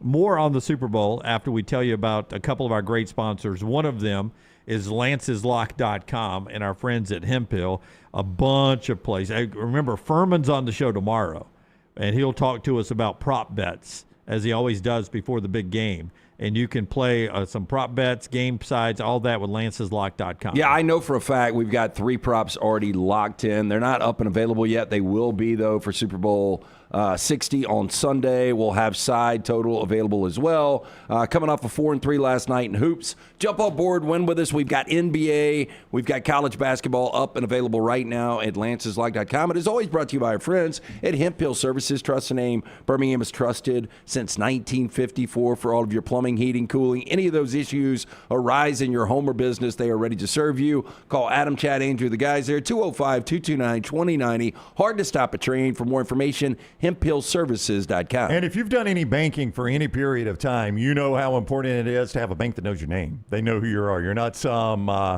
number on a sheet somewhere for some massive corporation. That is Central State Bank. It is a bank that is small enough to know you, but still big enough to meet every single need you have. Whether you're running a business, buying your dream car, or just a bank that knows who you are, they have got you covered. For more than 100 years, they've been doing it, being built on trust and staying true to what matters. These things: personal service, local decisions, and lasting relationships. Large enough to serve you, small enough to know you, rooted in community, driven by relationships. Central State Bank, member FDIC. There is 4 people that have never missed a Super Bowl, and all 4 of them are trying to make it again to Super Bowl 60 this weekend. You talking about fans? 3 fans and a photojournalist Okay. have been to every Super Bowl. It's the Never Miss a Super Bowl Club, and it's down to 4 people: Don Chrisman, Tom Henschel, Gregory Eaton, and photojournalist John Beaver are the 4 people that have never missed a Super Bowl. Well, it gets more and more difficult. I spoke to somebody a couple of days ago. Friends and family tickets. You guys want to guess what the price was? So this is if I'm an NFL player. Oh, no. If I'm in the game and my family wants to come, they have to buy a ticket. Mm-hmm. The NFL, the players get 2, right? Players get 2, yes. But if I want additional, I'm assuming they have to pay face value, which I'm going to assume is $1,200. I was told this week $3,300 for friends and family. I mean, that's absurd. Yeah. And that's the thing. Like, even if the Rams were playing this weekend, I wouldn't be there. They've priced everyone out. Yeah. I mean, how do you charge the family of your players that much? Like, I understand there's got to be a limit. I can't let every player buy 30. But, I mean, a reasonable limit you could set. And, I mean, the players are the reason you're there. Right. Without them playing, you don't really have a game. They disagree. This is a corporate event. But you brought it up with Booker. Every player gets two. Right. Yeah. But they can't sell them for a profit. They can only sell them for face value or below. But you're great with math. Well, I mean, that's so 53 players times 30? Is it 32 so it's or 30? roughly 1,600 players, 15 to 1,600. So you're looking at 3,000 tickets. Not a big deal. But then you start looking at coaches. I think all the assistants get it too. Okay. But so all the assistants in the NFL. Yeah. Wow. So now, I mean, but we still, play these in 70,000 seat stadiums. But you're looking at 5,000 tickets probably overall that is afforded to the NFL right there. And then basically a traveling fan base in college football. Yeah, and then let's just call it 6,000 when you do the players, the friends and family of the players and coaches involved in the game. And I bet both teams, for fans, probably get 15. You think it's that many? No. 10? No. For each player? No. The fans, to sell to the fans, to your season ticket holders. Oh, yeah, I could see that. The fan allotment is 10 to 15 per team, you would think? Yeah, I could see that. Maybe 15,000? Yeah. Oh, you don't think it's maybe 5 to 10. What is the fan allotment? I don't think it's very much at all, Brownie, because you're talking about our friends at ATIX could tell you exactly what the breakdown is now because they have completely priced the regular market out of this game. Yeah, I mean, I told you Super Bowl 53. Won't even tell you what I spent on it. I think you guys might know behind the scenes. But I said I would never go to a Super Bowl after that. Okay, here it is. For Super Bowl last year in the Superdome, the NFL distributed 17.5% of tickets to each participating team, 35% total. So each team gets 17.5%. So whatever. Yeah. I don't know how big Santa Clara is. So I mean, it's probably 65,000 on average, and you're looking at 12,000 tickets. That's more than I thought. The host team, which in this case would be the 49ers, gets 5%. Other NFL teams get about 1.5% each, so approximately 34% for all the other NFL teams. So you've got 35% goes to the two teams that are in it, 5% to the host team. So there's 40, 34% to all of their NFL teams. So that's 70. We're at 75% now. So 3/4 of the stadium is made up of tickets that are allotted to people before you even hit the market. Before one even hits the market. And that's tightened up a lot, though. And then it says the NFL league and partners gets the other 25%. And that goes to league, VIPs, and hospitality. I did not see general public in there anywhere. You have to buy from the what is it, 17% for the team that's in there? Yeah, I guess so. Yeah. Or the host team. I bet that host team, in this case the 49ers, I bet those tickets are the ones that get to the open market. Because if I'm a 49ers fan, why do I want to go to but you're talking ownership group and stuff like that. Yeah, I guess they're taking that up. they're taking care of their home advertisers and stuff like that. So right? Super Bowl 61 is in SoFi. And I met a guy at our hotel when we were out in L.A. for Rose Bowl / Rams Cardinals. And I don't know if I told this story on the air or not, but this guy is the CEO of a big health company, one of the biggest in the States. But we just had this random conversation, and he told me after about a 30-minute conversation, he's got a suite at SoFi. He's already been offered $1.3 million for the suite for Super Bowl 61. Without even knowing who's in it. Without even knowing who's in it. $1.5 million.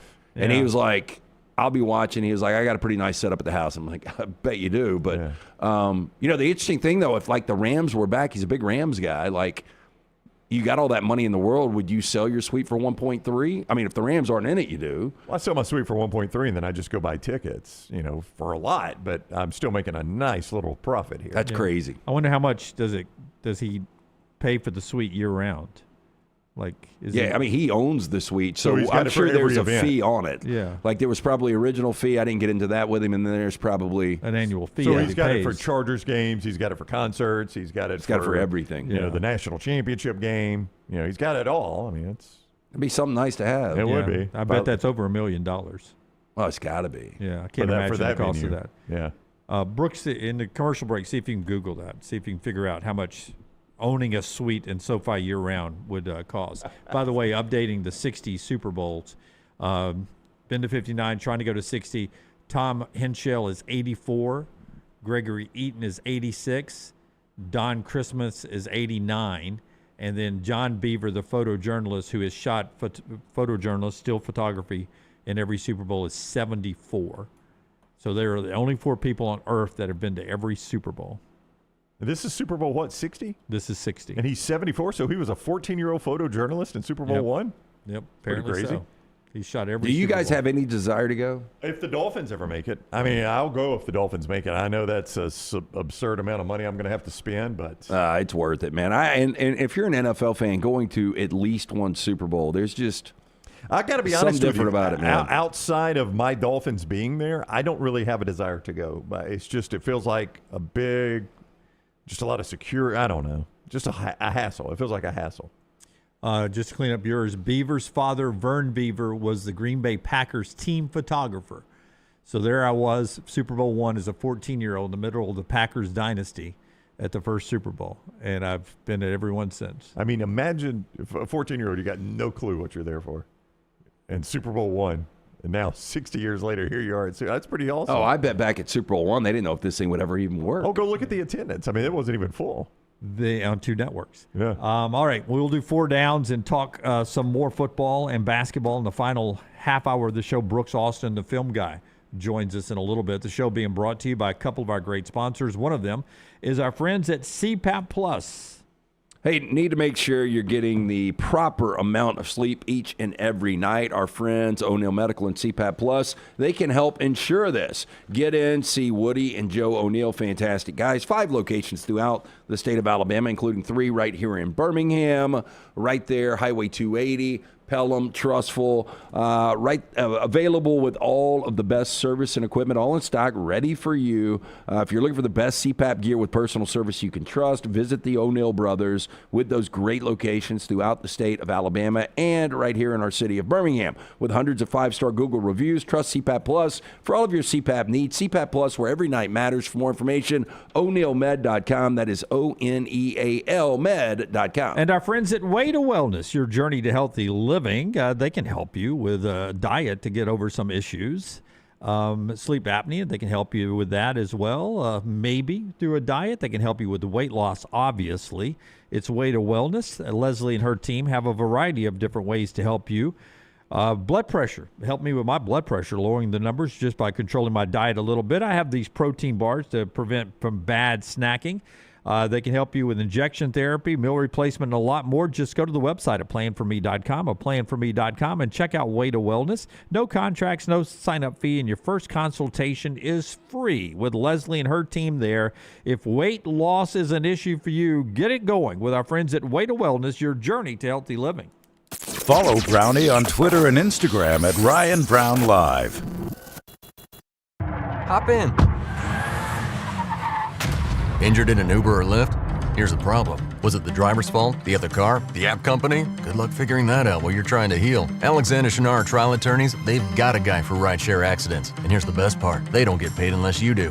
You heal. They fight. One call, 659-777-7777. Or visit alexwins.law. Alexander Shinar Trial Attorneys. Because rideshare accidents need an experienced team. Physical offices, Birmingham. To everyone who craves a fresh meal made just for you, let our team member Jacob share what's special about Culver's. In Wisconsin, our food comes from the heart, and taking the time to handcraft your meal with care is how we've always done it at Culver's. It's why your Butterburger doesn't touch the grill until after you order. Come to Culver's and let us serve you a Butterburger made special just for you. From Wisconsin with love, welcome to Delicious.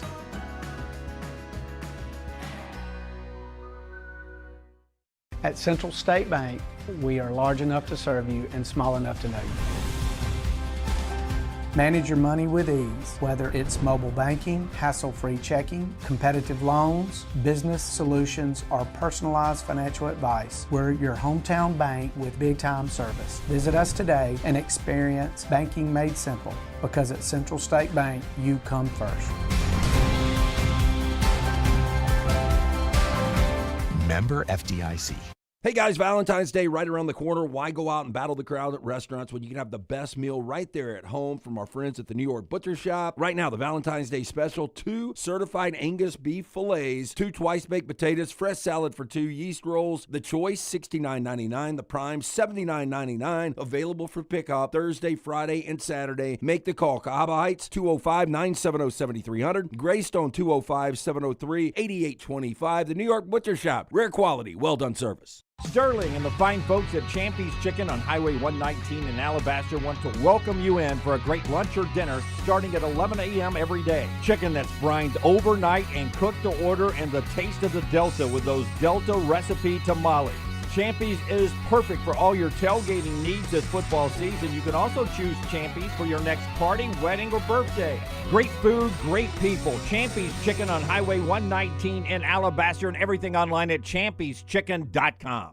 Hey, there's nothing worse than waking up to a plumbing problem. Don't get caught in a flooded house. Call the guys at Hemphill Services. Adam, Chad, and the team at Hemphill are the only ones I trust to fix it and fix it right the first time. Hemphill Services does it right and always at a fair price. For all of your plumbing, cooling, and heating needs, trust the name that Birmingham has trusted since 1954. That is Hemphill Services. Call now, 205-229-2090. That's 205-229-2090. Storm season is here. Make sure you have a plan of action in place right now. Greg from Pell City and Storm Restoration Roofing should be your first call when storms hit. Insurance companies love working with Storm Restoration Roofing because of Greg Nelson's name and reputation in the industry. When storms hit, call Greg Nelson. He's local, 205-542-3531. He's the home of the free no-cost roof inspection. Greg from Pell City on Facebook, 205-542-3531. It's Storm Restoration Roofing. It's bow time. The Bojangles Chicken Rice Bowl is back. Get dirty rice, slow-cooked Cajun pintos, cheese, and your choice of chicken for just $7.49. But order now. It's only here for a limited time. It's bow time. It's bow time. The Bojangles Chicken Rice Bowl is back. Get dirty rice, slow-cooked Cajun pintos, cheese, and your choice of chicken for just $7.49. But order now. It's only here for a limited time. It's bow time.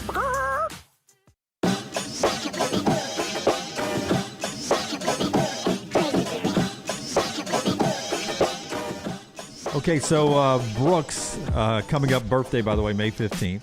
Happy birthday, Brooks. Hey, everybody's got one coming up. Can't be too early on that, Jim, here on February 5th. Well, we were talking about sweets and the Super Bowl one that LT's new buddy out in Los Angeles. Not buddy, I wish.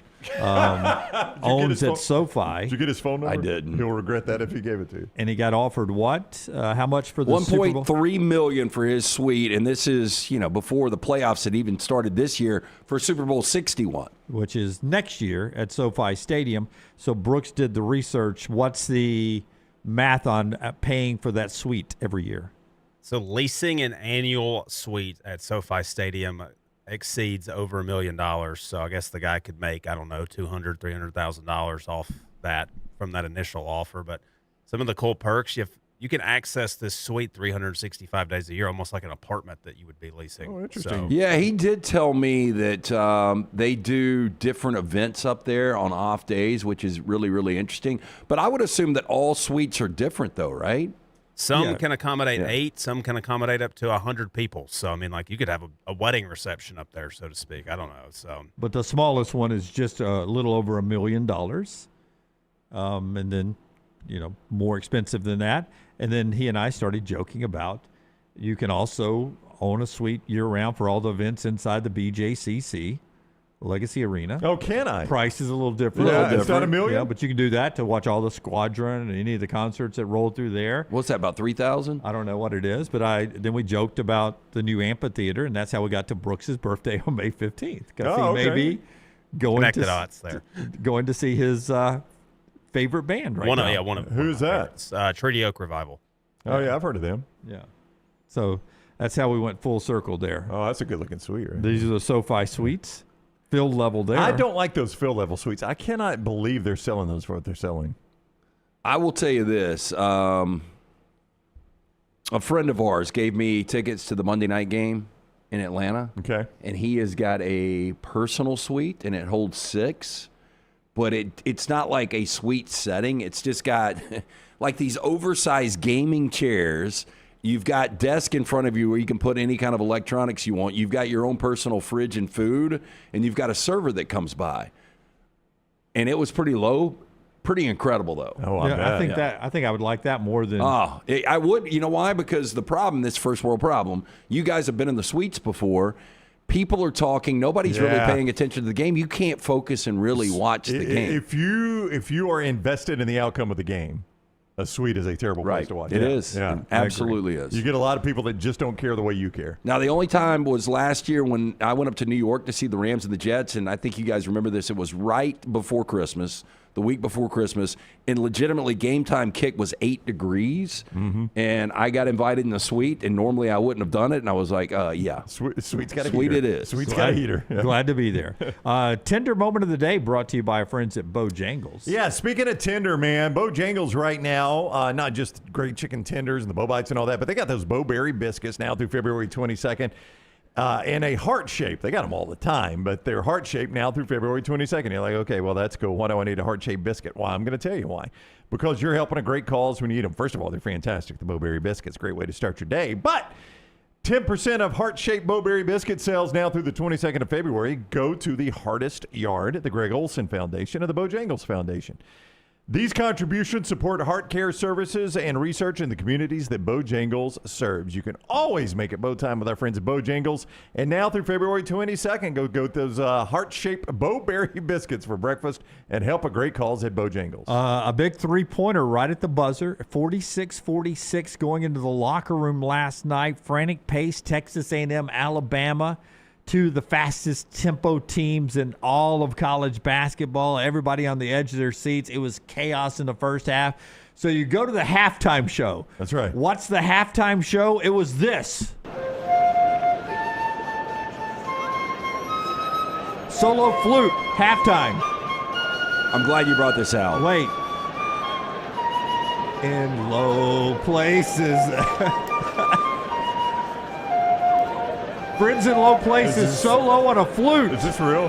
Oh, yeah. Well, Like you this seem was- excited about this. I know you weren't excited about Red Panda, who is absolutely incredible. I was not excited about this. At least people So- caught on at the end to what song they were playing and started to sing along. Oh, I hear that now. Yeah. So I'm in the car, I told you guys, trying to make it before the second half tip to restaurant before we go to trivia. And I'm listening. Is it Roger Hoover that is Yeah, part of the Roger break? Hoover, yeah. Roger Hoover is doing this update, and You hear I'm flute in like, the background? what in the hell? Yeah, I couldn't figure it out. And I completely forgot about it until you just brought it up, and I was thinking, why is there a flute in the What background? kind of act? Is this an act or is this a local cat that they brought out? They do sort of an American Idol. Yeah, he's actually the in-game DJ, I believe.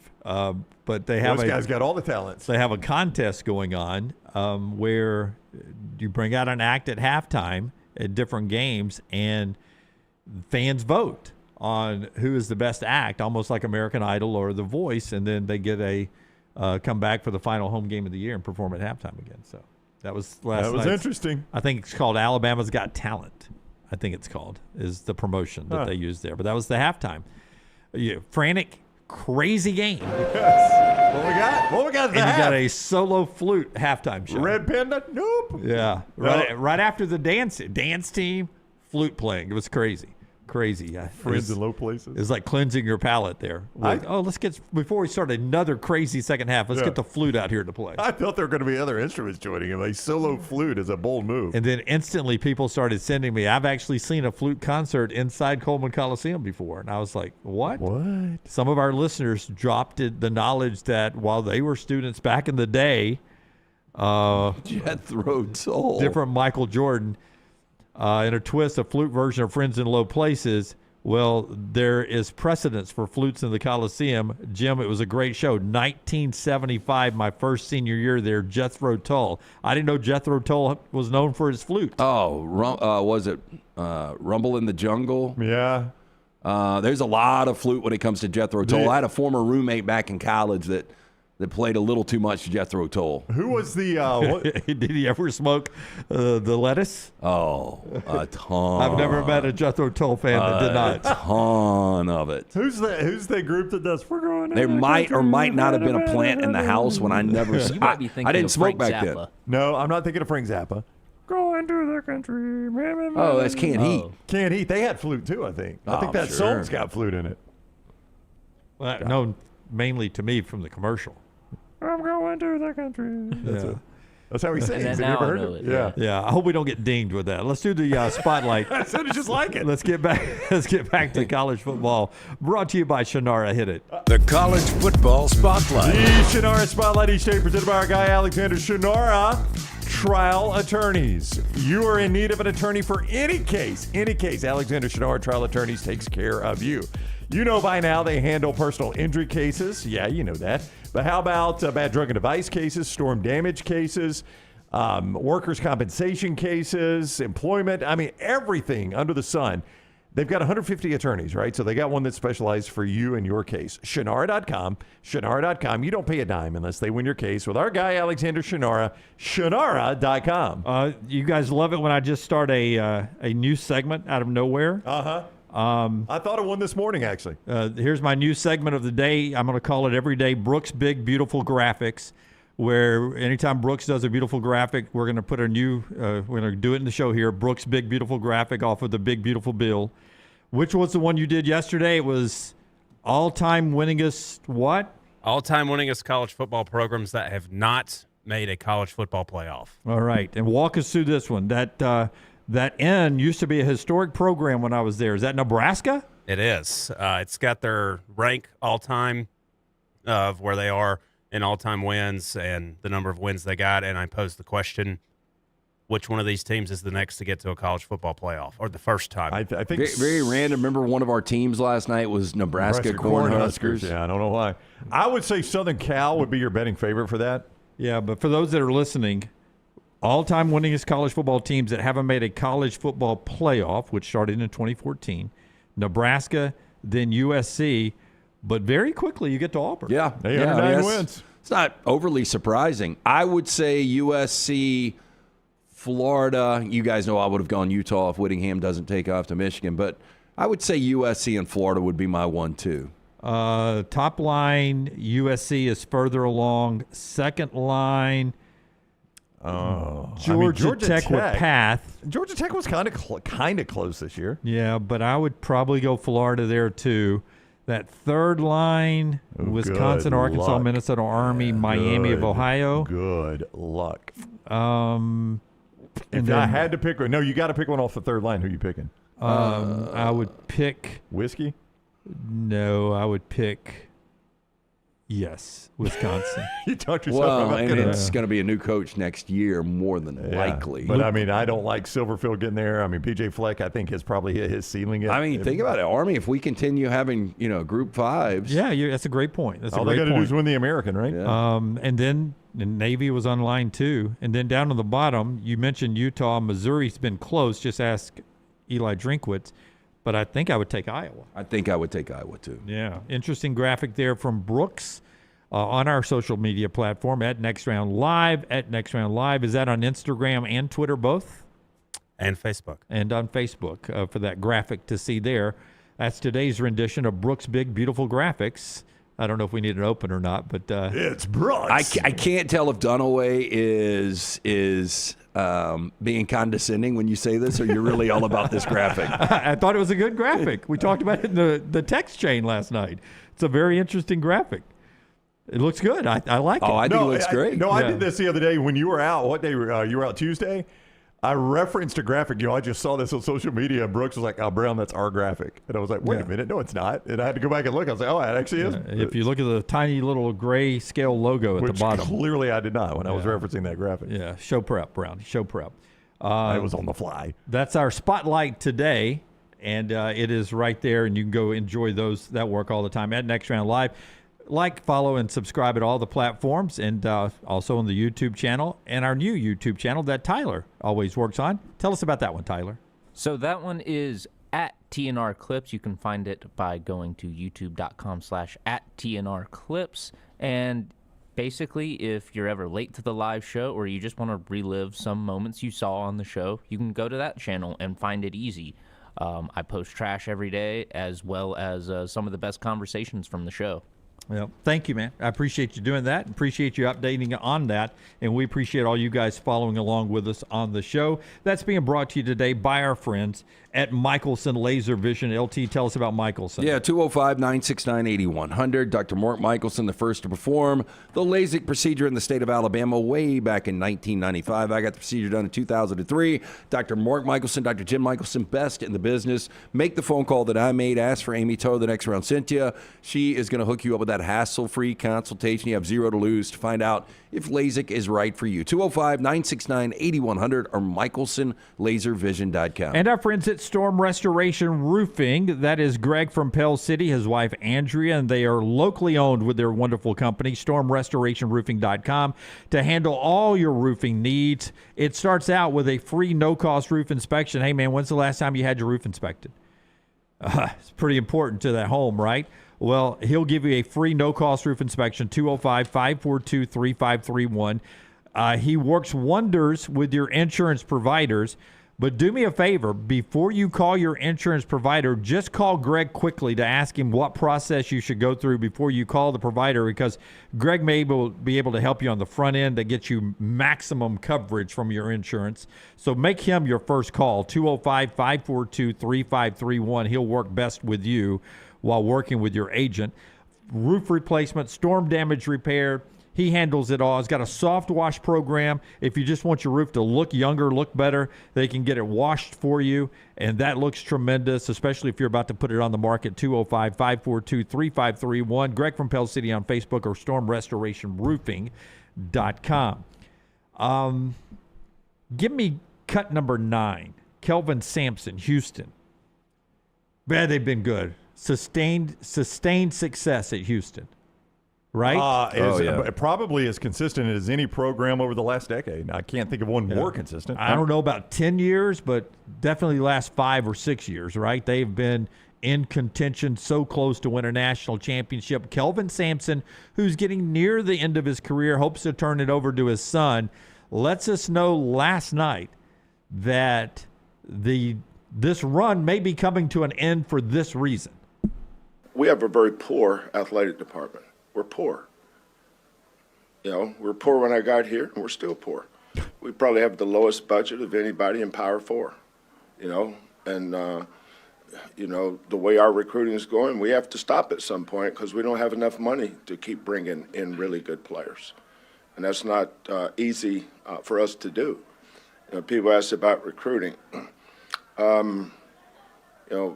Teams that have the best recruiting classes usually have the most money. That's the way it is today. A lot of these kids we have will come back, but who knows what else we'll sign. Depends on how much money we have. It's not about who do we want to sign, it's who can we afford to sign. And even though we've been doing this NIL thing, that it still feels funny for me to even say that. It's like a culture shock that's coming out of my mouth. Because for so many years it's illegal to do that. But it's legal now. That's why they call it NIL. Now it's legal. I'm confused, though. Tillman Fertitta, though. Tillman Fertitta, the restaurant guy. Yeah, that owns all the Landry's and Joe's Crab Shacks and all that stuff. And I don't know if those restaurants are blowing up anymore. When's the last time you've eaten one of those? It's been 2 decades. Okay. But I'm just saying, I thought that's how they got their funded stadium for football. And I guarantee you that's what's happening. This is Kelvin Sampson right here now telling you, man, you build a new stadium for football, and all of a sudden Willie Fritz, NIL is pretty good. Sexy, possible Big 12 contender this year is who? Oh, it's Houston. Where's that money going? Yeah, that would piss me off too because, he's on pace again and he'll get there. But this will be 6 of the last 8 years he's won 30-plus games. Tillman Fertitta, $11.3 billion net worth, according to a quick Google search. Can't spend it. This was on the – do you have the Willie Fritz? Because I didn't hear this, but I saw it. Willie Fritz, in his signing day press conference yesterday, was saying, hey, listen, man, if Texas Tech can do it, we can do it at Houston. That's right. I can play for the national – we can get in the national championship hunt. If Indiana can do it, we can do it here at Houston. So I guarantee you, because that happened yesterday and this happened last night, so I guarantee you, Kelvin's like, yeah, there's our football coach over there, a far less successful program than I'm running, sitting there talking about we got all the resources we need to win a national championship, and I don't. But again, who does that remind you of? It reminds me Mark Stoops. Yep. And John Calipari. Yep. And how'd that end for Calipari? Well, he ended up going to Arkansas. Yep. But he won the battle over Stoops. And where's Stoops? Yeah, he's out of a gig. Yeah. I mean, and what I would say, though, like Houston, we have seen them play for multiple national championships. This guy's had them in multiple Final Fours. They're so far along. Why not focus on what your strength is? And look, Willie Fritz did a really good job in year 2, and I think Houston could be a player, especially in the Big 12. But, if I'm already established in basketball, why not keep pushing? I mean, he's a consistent 30-plus wins every year. Every year. They're on the doorstep of winning it all, but it feels like maybe the window, they're not as good this year as they've been. You say that, and you guys scoffed at me when I said they would be fighting for a 1 seed. Jim, they're 3rd in the Torvik. I don't know how much better you want them to be. I've watched them play a couple of times. They're not as good. They're 6 in Kimpom, 3rd in Torvik. I mean, they are every bit of a 1 seed contender. Maybe they're not as good, and I mean that's a high bar because they played for the national championship just last year, right? So maybe they're not as good, but still a dang good team. Yeah, maybe he'll have them rocking and rolling by the time they get to we're a poor March program. Madness. We're a poor program. Yeah, just thought that was eye-opening when he said that. Back to Alabama's win last night over Texas A&M, 100-97. They go in and play Auburn this weekend. Cut number 4, Tyler, if you can. Aden Holloway has become such a good player for Alabama. One of the guys that makes the whole offense go now. He gets asked last night about how bad the Florida loss was, how important it was for the team to play like they did and get the W last night. Nate Oates called the Florida performance one of the most embarrassing games he'd ever been a part of. Here's Aden Holloway. Given what happened Sunday, it seemed like it was really intense there in the final minute to try to close out the win. Just how bad did you guys want to close this one out? Extremely bad, man. Program not used to losing, and we just got to turn this thing around. And I feel like today was a great start, just showing how gritty we are, how bad we really want it, and it's just time to really turn things around. So turn things around. There were people that I think if Alabama had lost that game, it was 197. They'd have been 4-5 in the league.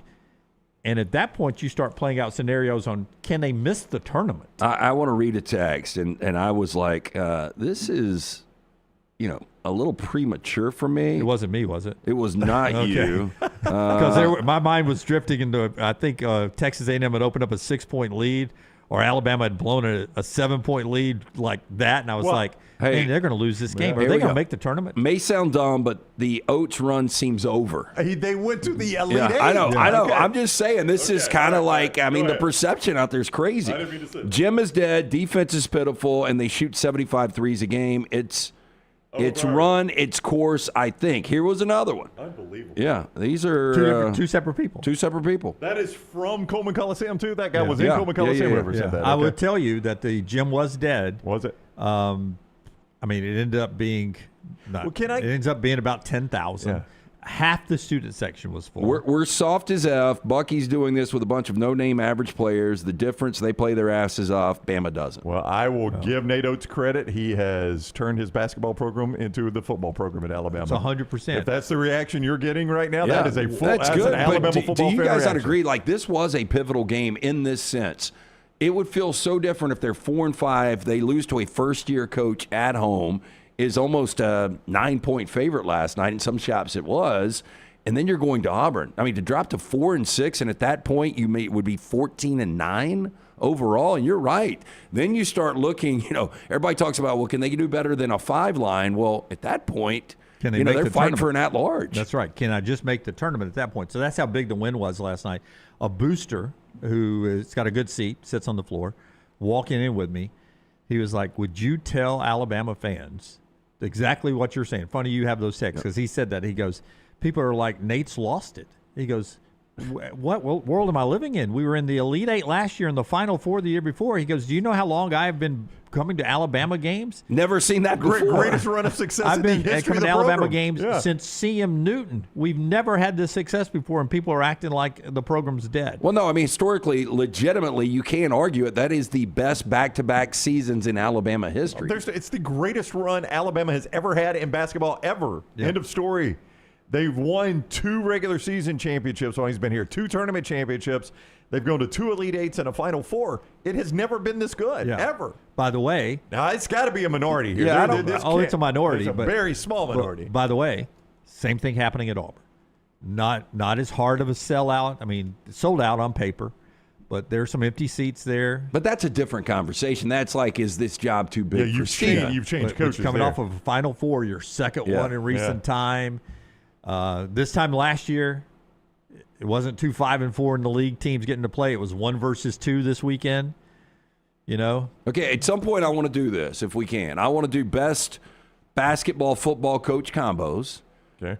And I want for us to do a snake draft if your life depended on it.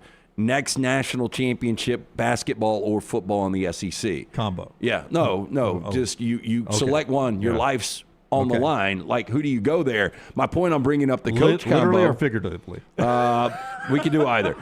My point, I'm bringing up the coaching combo.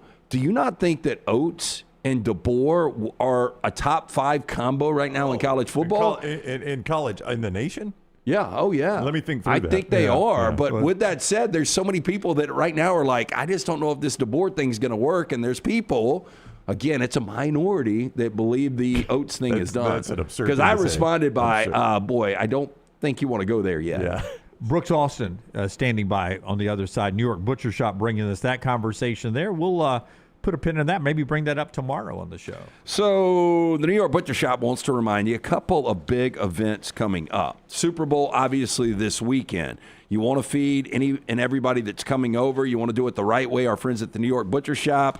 2 options here. Well, there's a ton of options, but 2 we want to specifically focus on here. The Boston Butt Cell, fully smoked, $39.99. Now, reservations only. This is available for pickup on this Friday and Saturday. The Cobb Heights location, 205-970-7300. Greystone location, 205-703-8825.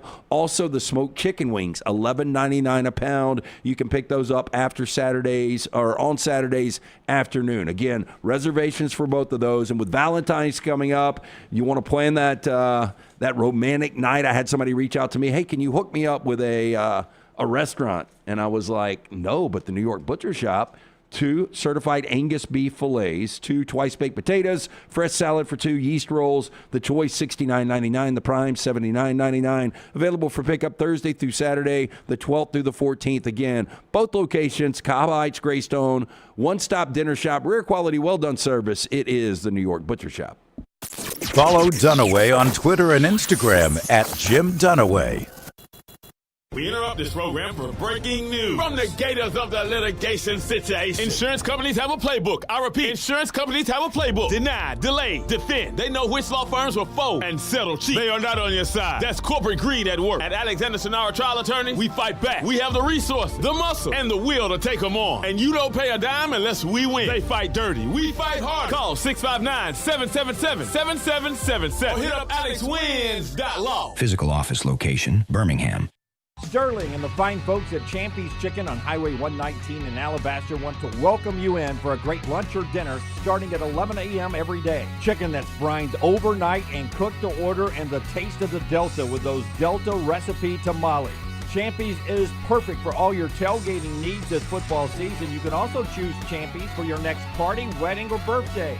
Great food, great people. Champy's Chicken on Highway 119 in Alabaster, and everything online at champyschicken.com. At Central State Bank, we are large enough to serve you and small enough to know you. Manage your money with ease, whether it's mobile banking, hassle-free checking, competitive loans, business solutions, or personalized financial advice. We're your hometown bank with big-time service. Visit us today and experience banking made simple, because at Central State Bank, you come first. Member FDIC. Hey, for all of your IT and printing needs, reach out to our friends at Xerox Business Solutions. Look, I'm still one of those old school guys. I print my notes every single day for the show. If you watch the show here on the Next Round, you see all the notes in front of me. From day one, Xerox Business Solutions, they've been with us here at the Next Round. Local for over 45 years. For all of your IT and printing needs, visit XeroxBusinessSolutions.com or call 205-969-3000. That's 205-969-3000. To everyone who craves a fresh meal made just for you, let our team member Jacob share what's special about Culver's. In Wisconsin, our food comes from the heart, and taking the time to handcraft your meal with care is how we've always done it at Culver's. It's why your Butterburger doesn't touch the grill until after you order. Come to Culver's and let us serve you a Butterburger made special just for you. From Wisconsin with love, welcome to Delicious.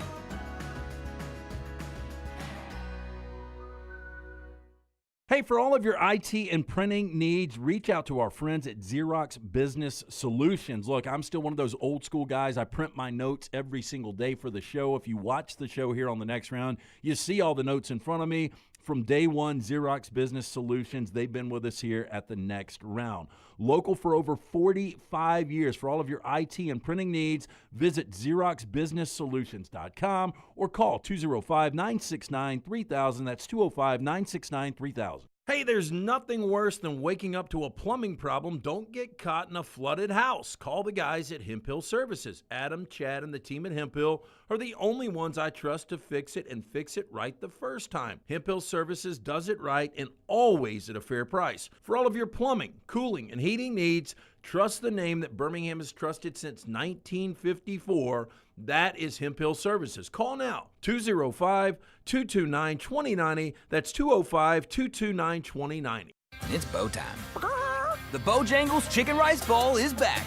Get dirty rice, slow-cooked Cajun pintos, cheese, and your choice of chicken for just $7.49. But order now. It's only here for a limited time. It's bow time.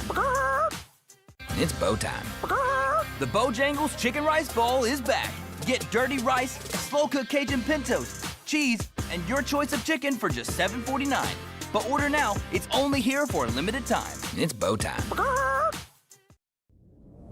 Jim Dunaway, Lance Taylor, Ryan Brown. Live from the Birmingham Racecourse Casino Studios, The Next Round, presented by Bud Light. is on now. Brooks Austin, great haircut, great T-shirt. We're so dang close. Where can we get those T-shirts? Oh, I don't think these are for mass sale. We might need to get them made. I was very questionative as whether or not I was going to, beat the dead horse. And then, 4 days after he's fired, he says it again on Pollock's podcast and then rolls the bus back up on Jackson Arnold. And I'm like, you know what? Dang it, we're printing the shirts. Print the shirts. We're so dang close. We were so dang close to turning Auburn into a more than 500 football program while we were there. But no, I figured it was befitting today. I put it on for you guys. Oh man! If you want help marketing it or selling it, we can work out a deal. Probably. Oh, I'm sure we can. Yeah. All about a rev share up here. Yeah. Yeah. 90-10 my way, right? I don't know about that. Yeah. Ball north. Okay. You can talk to my people. Have your people reach out to my people. Yeah. So that's Brown and you. Okay. Yes. Brown, reach out to Brooks. Brooks and I will discuss this. Absolutely. We're the people. First of all, you good, man? How you been? I've been good, man. It's, it's February. I feel like it's the start of the, 160-day walk through the desert, it seems, as a football content creator. You guys talk that round ball that bounces on the hardwood. I don't know nothing about that. I'm not going to be out here talking college hoops. So I'm kind of a college football sicko fan. So I spend, into January through early or late July looking for other sickos like me who only want to consume college football and only want to talk about college football. It is my life, so it's what I do in the offseason. I just do it for a much smaller crowd. Well, we know you grind film. You're a film grinder and a ball knower, and the thing you have done at the Film Guy Network, which you can find on YouTube and on Brooks' social media, a couple things. Number one, you've looked at Alabama, 2026. Can Bama be better in 2026 based on what you now know their roster to be?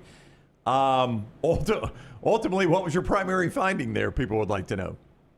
Yeah, so I guess we'll run it down. We'll see where you guys want to go. I've got evals on every name and player that I'm about to give you. So I guess we can just y'all can start lobbing questions at me. But I think Alabama, like basically every other national championship contender other than Indiana, is still very much so built through high school recruiting and going out and get as many blue chip status football players as we possibly can. Guys like Xavier Crowell, Cedarian Morgan, Xavier Griffin. We'll talk about the quarterback profile if you guys want to, because I think they have a very specific profile, and I believe we've talked about that prior. A nickelback / safety prospect like Jeriah Edwards that I love a lot as well. And I think Chris Booker, most importantly, at the offensive line position, kind of exemplifies what it is moving forward at the offensive line spot, as does what they've done in the transfer portal. So wherever you guys want to start, we can go there, okay? Well, let's go back to the offensive line, because I think you brought this up a couple of months ago when we were talking to you.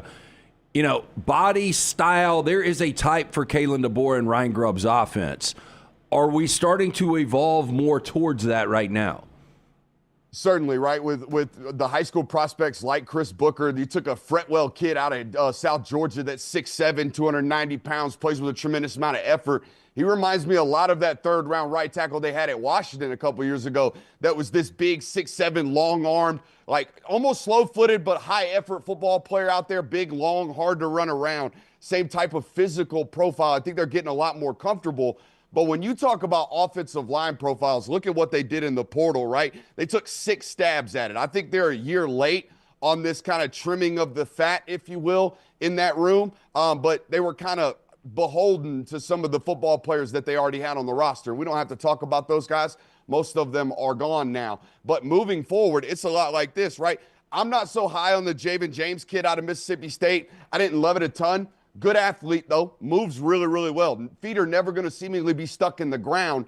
That was the problem for Alabama offensive linemen the last 24 months, to be honest with you. But really, the interior offensive line prospects they took out of the portal exemplify what I'm talking about, right? These are former highly rated football players like Nick Brooks, Ethan Fields, and Ty Haywood, right? From a variety of different big-time programs that maybe didn't play there early on in their career, but were really highly touted football players that had tremendous athletic profiles that have lots of years left in college football that we think we can shape and mold into, the best, get the best football out of them while they're there in Tuscaloosa. Again, I think this reshaping of the bodies and throwing a lot of stabs at these body types is a year late. Even the kid they took from Cal Poly that's played a lot of football, a kid's 6'3.5", 300 pounds. He don't have a lot of body fat on him. Yeah. I listen, I love talking offensive football, but to me, when Alabama's at its best, same for Georgia, it's through the defense. Edge and linebacker. Are there players you love in this class or the next generation of this Alabama defense that you love on the edge and at linebacker? So you guys know I'm a big Yanze Pierre guy. I'm a huge Yanze Pierre guy. Now, my question, and this is why I love coming on shows like this, because the audience will let me know, because you're insiders, and you guys have probably let them know as well, or somebody else has. Are they going to let Xavier Griffin rush? Are they going to try to make him an off-ball linebacker? Because if they're going to let Xavier Griffin, the kid from Gainesville, rush, I'm all here for it. I think he's a 10-sack ceiling kid. But if we're talking about making him an off-ball linebacker, that's not where I'm most comfortable with him. I think he's a great twitch and pursuit player. I don't know if we're ready to stack and shed in the box like we need off-ball linebackers to do. So what are we going to do with him? Are we going to let him rush? Early on in those players' careers, those hybrid position players, normally you just let them rush on obvious passing downs. I think he can get home doing that as a 18-year-old freshman. Yeah. So you don't put him in Deontay Lawson's type position. You let him. Guys, he's going to be 6'4", 6'5", 245, 250 pounds by the time he's done. He is a big, long athlete that is 18 years old and I think 30 pounds away from his grown man weight. And he'll reach his grown man weight before he's done playing for you guys. So where's that going to be? I think the more apropos comp is the number 11 that came out of there a couple years ago. I can't believe I'm forgetting his name. The linebacker that was a super freak that got drafted in the first round. Will Anderson, 6'4". Oh, I was going Will Anderson, who was 6'4", 250 himself. No. The off-ball linebacker wore 11. I can't believe I'm drawing a blank on his name. Muhammad. Start with a J, maybe. God dang it. Oh, Jahad Campbell?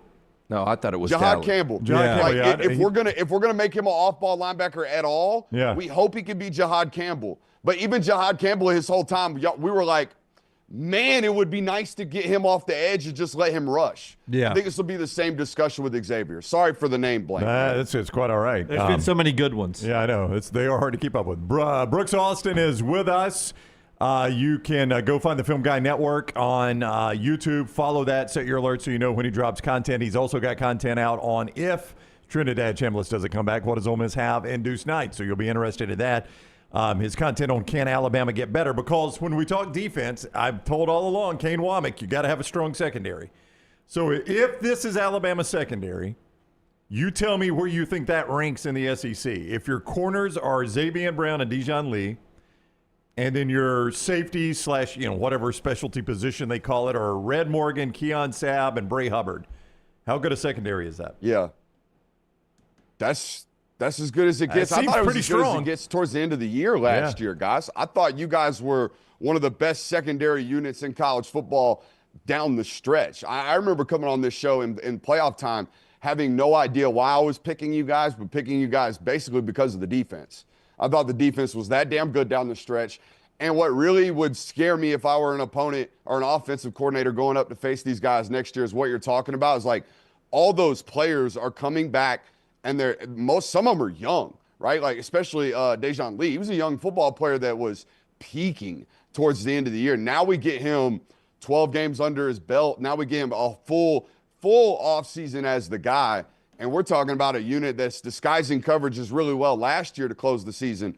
I can imagine what they're going to be doing to teams to start the season this year and even more developed. Like, guys, I first was, I think, as a national analyst, and I could be speaking for myself in my own career. I don't know how the Alabama fan base views me, but I thought my introduction to them was, oh, my God, why are y'all playing so much man coverage against Vandy in 2024? And it cost y'all that football game. They went 12 of 19 on third down. Guys, y'all didn't play a lick of man coverage hardly at all this year unless you were pressuring quarterbacks and getting home. So you became a zone football team. You became a disguised coverage football team, and you became a great defense in year 2 under Kane Womack. I don't know what it's going to look like in year 3, but I bet it's going to be damn good. Obviously, Brooks, Alabama could not run the football last year. Really embarrassing for Alabama fans to look at your leading rusher was Jam Miller with barely over 500 yards rushing. You mentioned Crowell, E.J. Crowell coming in, a highly touted senior. When you watch him on film, we talk about the nuances, guys being able, pass pro, being able to do the certain things that gets them on the field as a true freshman. Is this guy ready to play, and how big of an impact can he be? I feel like he has to play. First of all, this is another one of these Ryan Williams situations. This is a reclassed kid. He's supposed to be going into his senior year in high school football right now out there in Mobile, Alabama. So he is a very young football player, but I have spoken about him as an unmess-upable. Like, he is one of these football players that I don't think they could possibly mess up. I don't think any college football program could possibly mess up. It's that good. You talk about, like, pass protection. Dude, I'm throwing all that up out the window. I don't care about none of that. We were not good enough when we had the ball in our hand as a running back room last year, period, point blank. We were not maximizing carries. In fact, at times I thought the running back was a detriment to the overall outcome of the play, and that can't happen. At the bare minimum, as a running back, we better meet what yardage is available, and I didn't feel like that was done at a high enough rate last year at Alabama, so I don't care whether or not he can block a Mike linebacker. I don't care whether or not on 3rd and 12 he's going to be on the field, because he better not be. On first down, he better be making sure we're not in 3rd and 12. Hey, guys, they were not good enough last year at running back or offensive line, period. But there was no continuity there. When the offensive line did a good enough job, the running back didn't. When the running back did a good enough job, the offensive line didn't. So those things have to get paired together. But I think most importantly, they got to get better at running back. And this, to me, based off, I know it's high school tape, this is the most promising maximized carry guy that they have right now. Obviously, you lose Jeremy Bernard, and then Isaiah Horton goes to Texas A&M. There's spots for receivers to come in and play immediately. Anybody you like there at the receiving room? You know, like they got the kid out of NC State. He's a 2-year, 400 receiver yard guy in the ACC. What's really weird about him is he had 470 yards, some-ish type yards 2 years ago with Grayson McCall and, like, terrible quarterback play. And then basically repeated the same season with C.J. Bailey, who I think is phenomenal at NC State. So I don't know why there wasn't any growth there. I don't know why there was no statistical, leap. There should have been. Quarterback play went up a dramatic tick. I am not as high on Cedarian Morgan as the rest of the industry, but that is a big physical football player that doesn't need a lot of separation because he gets it at the catch point. All right? That was my only concern about him watching him in high school. I don't know if he pulls away from people, but I don't know if he has to. He is so big. I'll never forget an SEC staffer telling me, I expressed my concerns, and they said, oh, it's very clear to me you've never seen this kid in person, because the moment he walks off the bus, you're like, yeah, we got to have him. So he must be one of those. He must be one of those types of physical freaks. Normally they get on the field pretty early.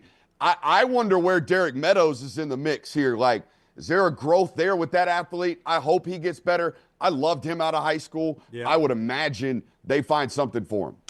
At The Film Guy Network on YouTube. At The Film Guy Network is where you find Brooks' work on YouTube. Do for him what we ask you to do for us. Subscribe, set your alerts so you know when he drops content. At Brooks Alston BA is where you follow him on social media. Do that as well. You get great content like this all off season, and we'll try to bring it to you when we can. We don't ask Brooks to come on every week, but we'll use him a lot. I think he would, though, if we asked him. Oh, he 100% would. I think he would if we paid him. He's 1,000% would do that. Yes, he's a nice enough guy to say yes. We just don't take advantage of it. Brooks, thank you. Enjoy the Super Bowl weekend, and keep grinding that film, dog. Is that game this weekend? Oh, see, he's grinding so much film, he does not even know it's Super Sunday. Yeah. Lance is not watching either. I don't watch that Sunday ball. Hey, by the way, before I go, I want to get this take off. Roger Goodell, I do greatly appreciate you mentioning that you would be willing to help the NCAA, govern their sport, because Lord knows they sure could use some help. But you're not going to absolutely go in and do it yourself, because why would you ever manage the minor league system that's been giving you free athletes and free development for hundreds of years now at this point? Also, by the way, if you are so willing to help our beloved Saturday sport, why don't you stop playing your playoff games during hours? Get the hell up off my Saturdays. Y'all have a good one. I see you, Brooks. Thank you. We're so dang close to that happening. Brooks, and we are so close. Brooks Alston with us on the Alexander Shenard Trial Attorneys Hotline. All right, that's Brooks there. Fantastic stuff. Before we get to 4 downs today, the show being brought to you by our friends at Champi's World Famous Fried Chicken. They bring you this hour every day of the show, and Sterling brings you great lunch, great dinner, great happy hour, great catering, including the big game on Sunday. Hand-cut chicken fingers, those brined overnight, beautiful chicken breasts, juicy down to the bone. The Mississippi Delta recipe tamales, the in-house made sides and desserts. Just a great experience all the time, whether you're dining in or taking home or catering or tailgating. It doesn't matter. ChampiesChicken.com, Sterling and the crew, Highway 119 in Alabaster. And 4 downs brought to you by the wonderful folks at Central Alabama Asphalt. I'm telling you, at some point, you've got 2 cars in your driveway. Someday it's going to be 3 or 4 or 5 or 6, or Greg from Pell City, a whole car lot out there. Looks like a NASCAR race. If you are looking for asphalt work done right for the first time, call Central Alabama Asphalt and Construction, based in Tuscaloosa, full-service asphalt contractor trusted on major state, government, and municipal roadway projects across Central Alabama. Not just a big job company, they also have dedicated division focused entirely on private driveways and smaller asphalt projects. Same crews, same quality, same no-excuse standards, no matter the size of the job. From highways to neighborhoods, Central Alabama Asphalt, client-oriented, quality-focused, and built to deliver. For estimates or opportunities, call 205-764-4961 or be sure to visit centralalabamaasphalt.com. First down. All right, since the Super Bowl is this weekend, give me your best East versus West Key and Peele bowl name that you can come up with. Do you guys know that sketch? I do not. No. Wow. Okay. So this may be a terrible answer, yeah. Okay. I'll Google it real quick. Google it. Scott and Brooks. Brooks' birthday's May 25th. I'm falling asleep back here. Formal introduction, Brooks. Haven't slept. Have you guys seen that sketch, Key and Peele? I definitely have. Okay. I don't recall any of the names right off. The football player one? Yeah. Oh, yeah. It's hilarious. Okay. So half of us know it. Is that what they got, like the gay tight end or whatever? Is that what you're talking about? I don't think so, no. Hingle McCringleberry is the first thing that pops up in my AI search. Yes, it's just a parody of introductions for lineups, and they say the ridiculous names. They get more and more ridiculous throughout the entire sketch. And I erroneously assumed that all of us had seen it. Yeah. Okay, so what do you need from us? I've seen it now. It's where they act the player introductions. I thought you were asking for like a Super Bowl, new name for a Super Bowl, but I remember seeing this now. Some of the names were Donkey Teeth from Boise State and other those business kid from University of Nevada, those kind of things. Okay. Yeah. It's probably a funnier sketch if I watch it. Yeah, probably. Le Carpatron, Duke Marriott. But what did you need from us? Well, the idea was going to be you come up with your own funny name, but you guys haven't seen the sketch, so you don't know what to play off Well, of. Smuff in the chat room says, ha Clinton Dix. They did use Ha Clinton Dix Did for they one really? of them. Yeah, they used Ha Clinton Dix, DeBrickashaw Ferguson. Oh, yeah, I remember that one. Virginia, right? DeBrickashaw Ferguson, I think? Yeah. Yep. Oh, we got some in the chat. Yeah. Troy says Mouse Cop was his favorite. Devoyne Shower Handle. Yeah. Jack Marius Tactheratrix. Le Carpatron Duke Marius. And Okay. All right, funnier than I thought, Tyler. Yeah, definitely go watch it after the show. Yeah. E is San Diego State. Yep. Second down. The movie Solo Mio, starring Kevin James, releases today. If you were to go on a solo vacation today, where would you go? I feel like Key West would be a good place. I feel like you could just walk up to a bar and sit on a stool at Mike Leach's place and where he used to hang out, where he has a bar stool with his name on it, dedicated to the former coach. And it depends on what you're looking. Our buddy Mick Gillespie was just down there for the last week. I saw that. Feels like a friendly place. You just walk into a bar, hang out, and they'd chat you up. I've always heard it's fun spot, Key West. Mine will be golf related. These two would think that's boring. But I'd go somewhere where I could play just a bunch of golf courses that I've wanted to play. Playing by myself on Tuesday, I give myself too many putts. Do you? Yeah. I'm more forgiving playing by myself than I'm playing with others. Wait, so you took Tuesday and you just went and played golf by yourself? I'll do that this summer. Don't you worry. Shot an 83, but wasn't it as cold? I was telling somebody, no, it was a high of 60 that day. As I was telling somebody last night, 83 is a good round. I was like, yeah, I probably shot a 90, but I gave myself too many. There were a lot of 6-footers I gave myself that I probably only hit 1 to 3. Jim, that's good. Pick it up. Yeah. Okay. Yeah, You're going to give it to me. I am wanting to go back to Montana really, really bad. But by yourself? But yeah, I don't know. So it depends on what kind of vacation you want. Do you just want to go like completely zone out and detach from society? Do you ever go anywhere by yourself, though? Do you ever like vacation by yourself? It just doesn't seem like you. I mean, I've done a Super Bowl by myself. Yeah. I've never done it. I've never done just a trip entirely by myself. I did when we went to Floribama for the first time. We were talking about Floribama earlier. You guys left after 2 days. I stayed a week. I do remember remember by that. myself. Yes, I do remember that. So I'm saying that's yeah. one of those situations. Like I could do the Floribama for the next week if I wanted to be social. Yeah. That's a good point. I guess reflecting, I'm the one that's never been anywhere by myself. No, I haven't either. Yeah. I've never done a solo vacation. I mean, I went haven't by either. myself for March Madness last year, but that was work. I didn't feel like I was by myself because I was on the show or talking to you guys all you the hung time. out with Passink. You and Passink went. Exactly. Gino's Steak or whatever crap it was. Yeah, I've driven across the country by myself. Yeah, I haven't. Boy, that one's. You got a Third. lot of You know, most guys Go get ahead. labeled as they can't be alone, that kind of stuff, and then it gets in your head, and you're like, well, maybe I can't be alone. But when I do have alone time, I really enjoy it. Yeah, I like being alone, but I've never traveled alone. You know what I mean? Never vacationed by myself. Are you afraid you'd end up in somebody else's suitcase? Sadly, and 22 years of working with Brown, he's handled my travel. It seems like for 22 years of any business-related travel.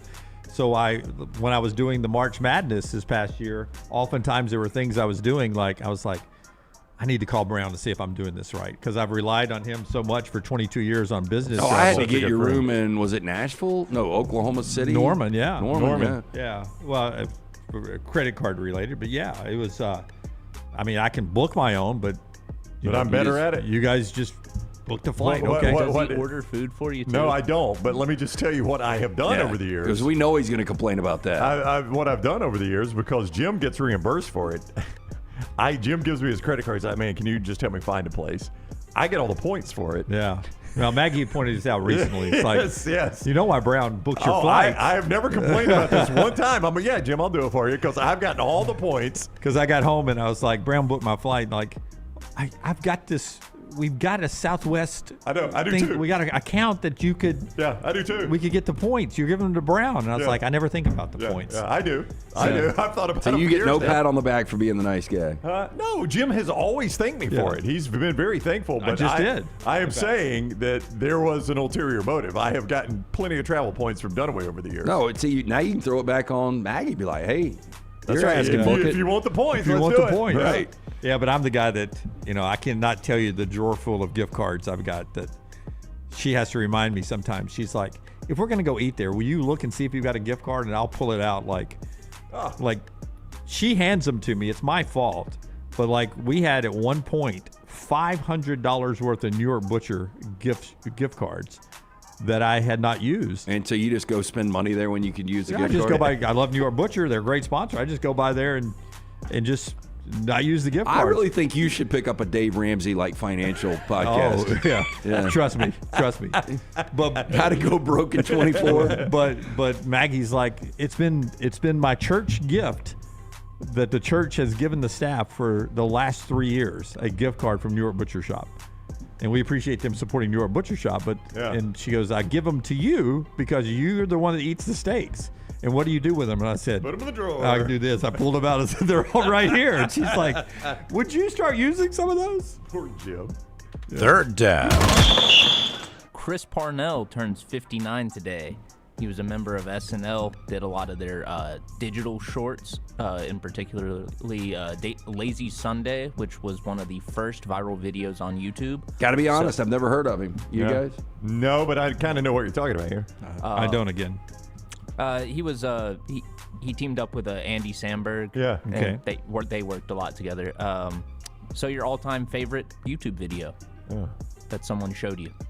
Probably the honey badger for me. That was a good one. Yeah, I mean, because, you know, that was one of the first YouTube videos. I remember watching that, and maybe this related to, I think it was even before Tyrann Mathieu, but we watched it, or I watched it on our second floor back at the Crest Building at Jock. So that was 15 years ago at least. You brought it up.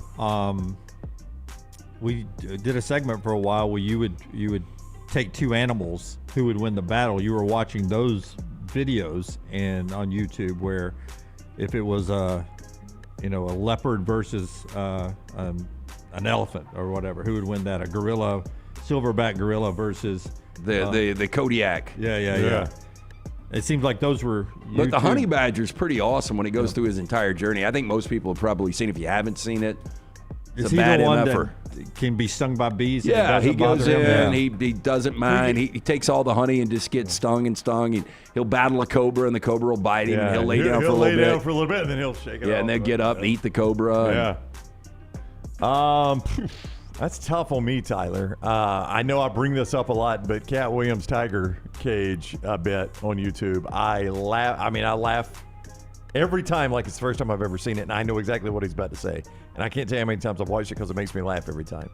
I happened across, because Cat Williams gets served up to me a lot on TikTok, I happened across his Oscar Pistorius bit a few years back. I don't know how much I watch Cat Williams. I can only imagine how good that is. The first time he shows up at the track meet? Yeah, the first time he shows up at the track meet with, as Cat Williams says, is a couple of bent back paper clips on his legs. Ching, ching, ching, ching, ching, ching.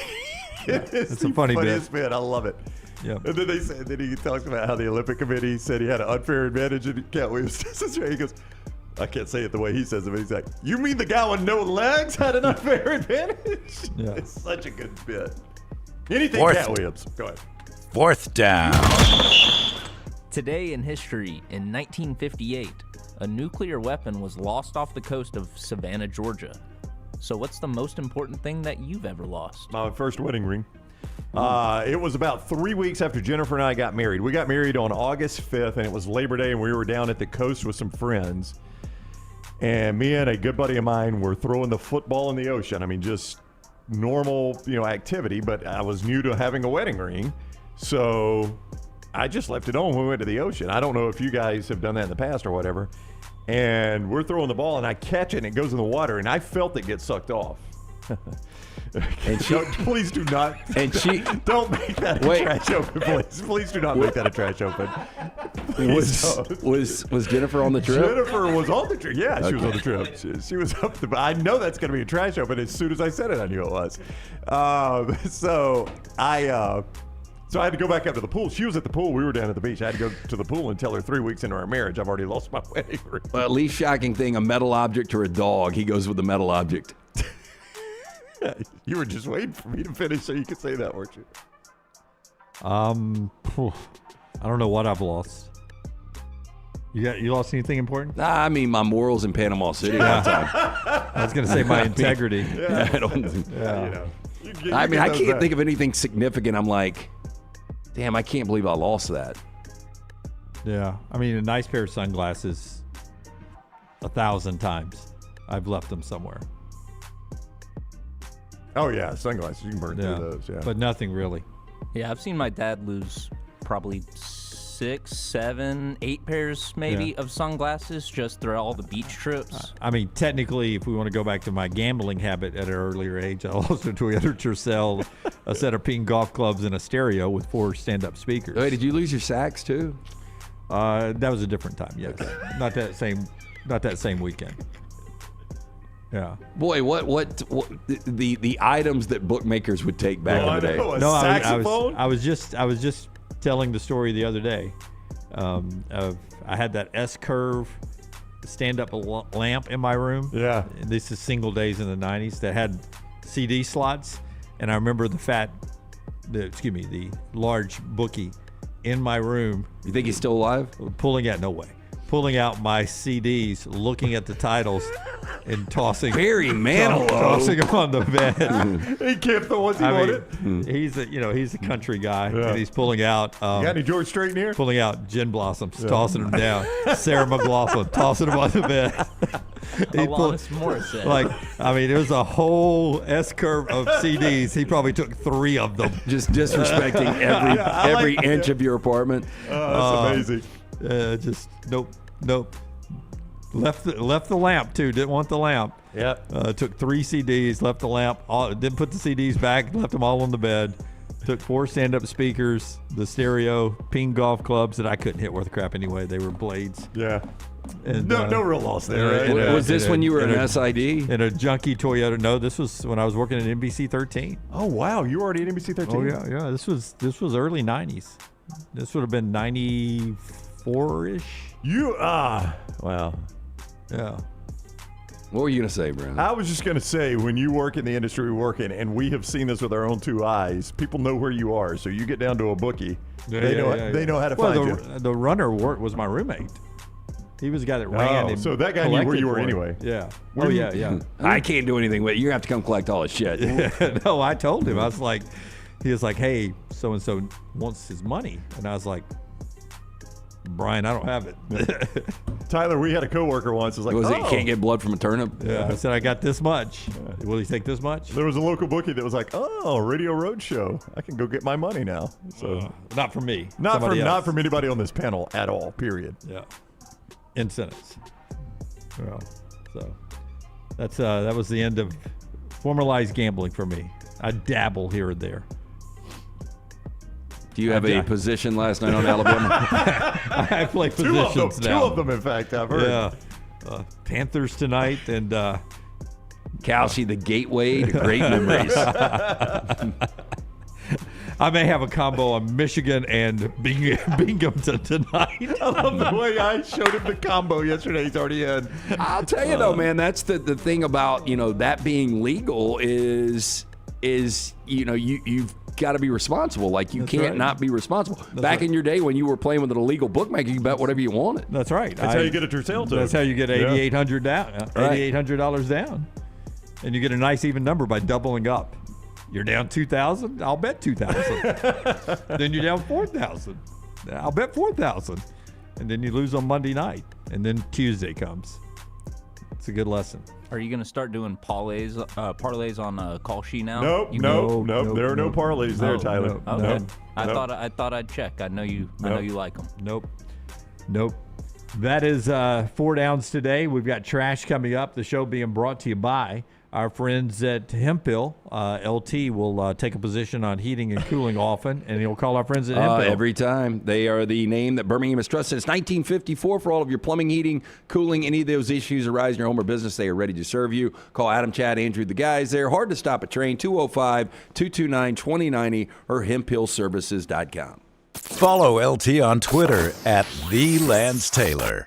We interrupt this program for breaking news from the Gators of the litigation situation. Insurance companies have a playbook. I repeat, insurance companies have a playbook. Deny, delay, defend. They know which law firms will fold and settle cheap. They are not on your side. That's corporate greed at work. At Alexander Sonara Trial Attorneys, we fight back. We have the resources, the muscle, and the will to take them on. And you don't pay a dime unless we win. They fight dirty. We fight hard. Call 659-777-7777 or hit up alexwins.law. Physical office location, Birmingham.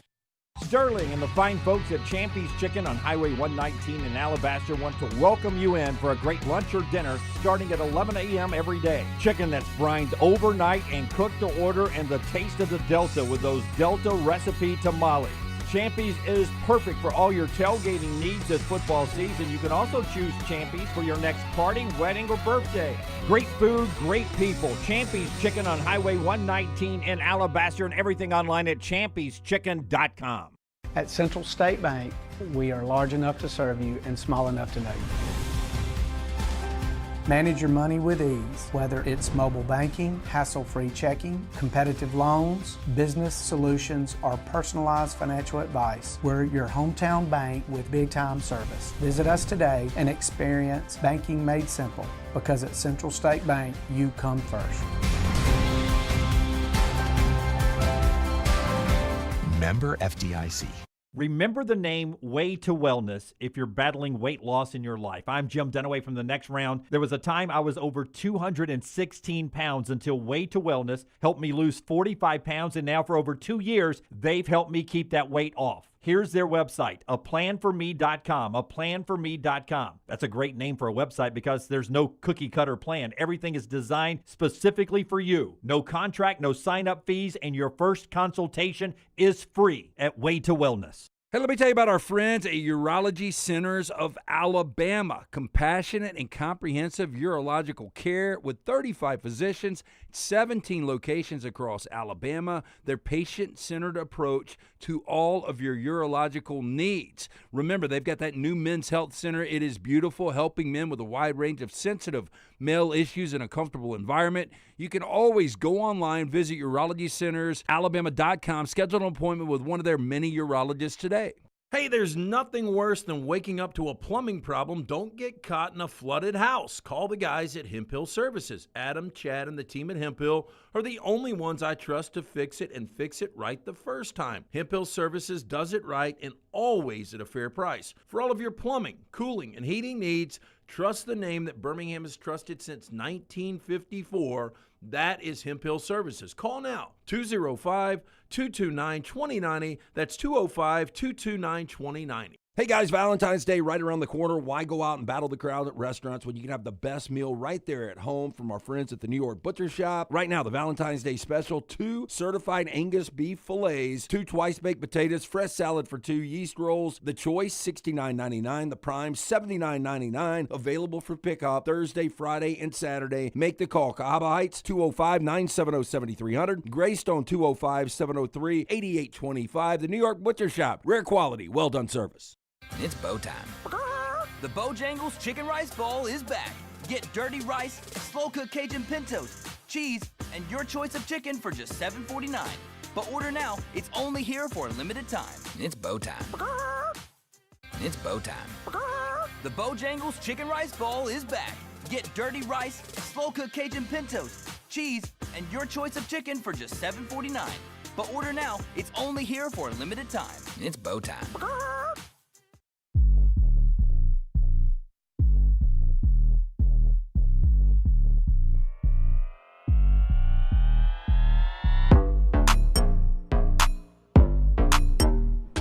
Show being brought to you in part by our friends at Inverness Country Club. Before LT tells you about Inverness, one thing to note in the golf world, speaking of golf courses, Scotty Scheffler, who is playing at the Waste Management this weekend, has won 20 PGA Tour events and 4 majors before the age of 30. Other golfers to do that, Jack Nicklaus, Tiger Woods, end the list. Yeah. Now Scotty Scheffler. Yeah. Why do we not talk about Scheffler like we talk about Tiger and Jack? I think we're starting to a little bit because I forgot who we were talking about yesterday, Brown, talking about the mental state of a particular Jordan golfer. Spieth. I was telling you Jordan Spieth's a pretty good play this week. And you brought up, well, because I was like, man, it's just got to be the most mentally draining sport. And you're like, especially when there's a guy like Scheffler out there. So I think that they are aware, maybe not to the degree that they were so intimidated by, and I'm talking about the other golfers, the intimidation of Tiger, but it's there. You know, one reason we don't talk about him, he's actually, on pace with Tiger right now, majors-wise, and as you just pointed out, tournament wins-wise. But to stay on pace with Tiger, if I'm not mistaken about this, I'd have to go back and look. To stay on pace with Tiger, I think he's got to win 4 of the next 8 majors. Yeah. Which just shows you how crazy Tiger's run was. Yeah. He was still shifting through his gears when he hit age 30. Yeah. And, and Tiger's decade, and really Tiger and Jack, their decade from 30 to 40 was just, otherworldly. And Scheffler can do that. The guy, it seems like he wins every tournament he's in. He's not normally in I think this is a rare appearance in this one for him. Inverness Country Club bringing you that golf update. Find your sense of community at the Inverness Country Club. They've got memberships that fit everyone, from the social, the golf, the racket membership. Child care is also a big plus. You want to have dinner with friends knowing your kid is safe on site. Massive plus. Maybe you work from home. What about working from the club while they watch your kid? Best days happen at Inverness. Take a tour of the club today. Call Erin, 205-991-8608. Tell her the next round sent you. For more information, ICCalabama.com. By the way, going into last night, the AP top 10 in the basketball this year had fewer losses by almost double digits. Almost double. They had 18 losses going into last night compared to 36 in the top 10 this time last year. And then as they put that stat out yesterday afternoon, what happened?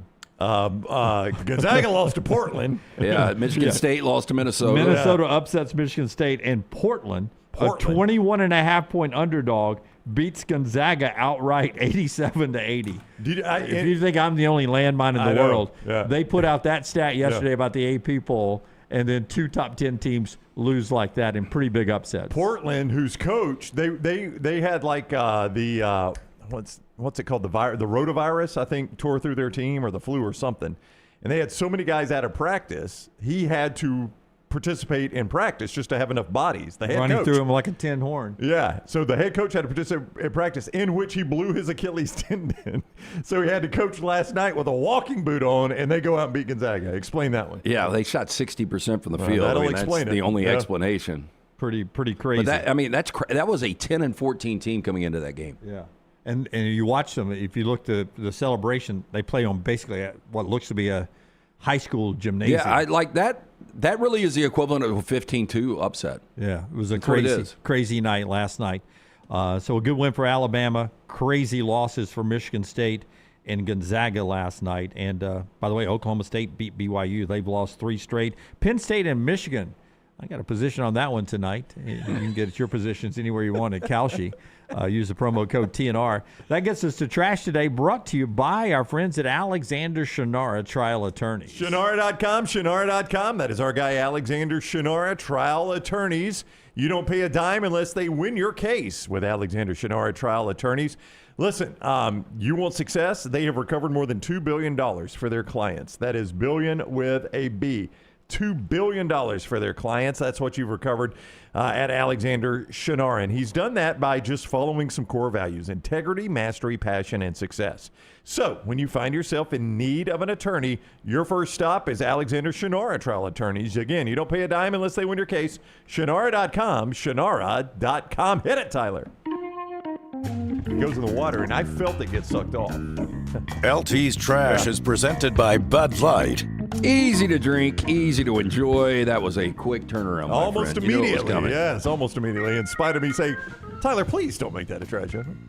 I have to be fair. Yes, you do. I think it would be funny if you had left the "please don't make that a trash open" in the trash open. Yeah, you could re-edit it if you like, but Jim's right. That's probably funny. I might do that. Tyler's like, no, I'm good with this. North Carolina man facing multiple felony charges after police say he broke into a Little Caesars location not once, but twice, and started making and selling pizzas as if the store were open. Now, according to the Kinston Police Department, the incidents happened at a Little Caesars in Kinston, North Carolina.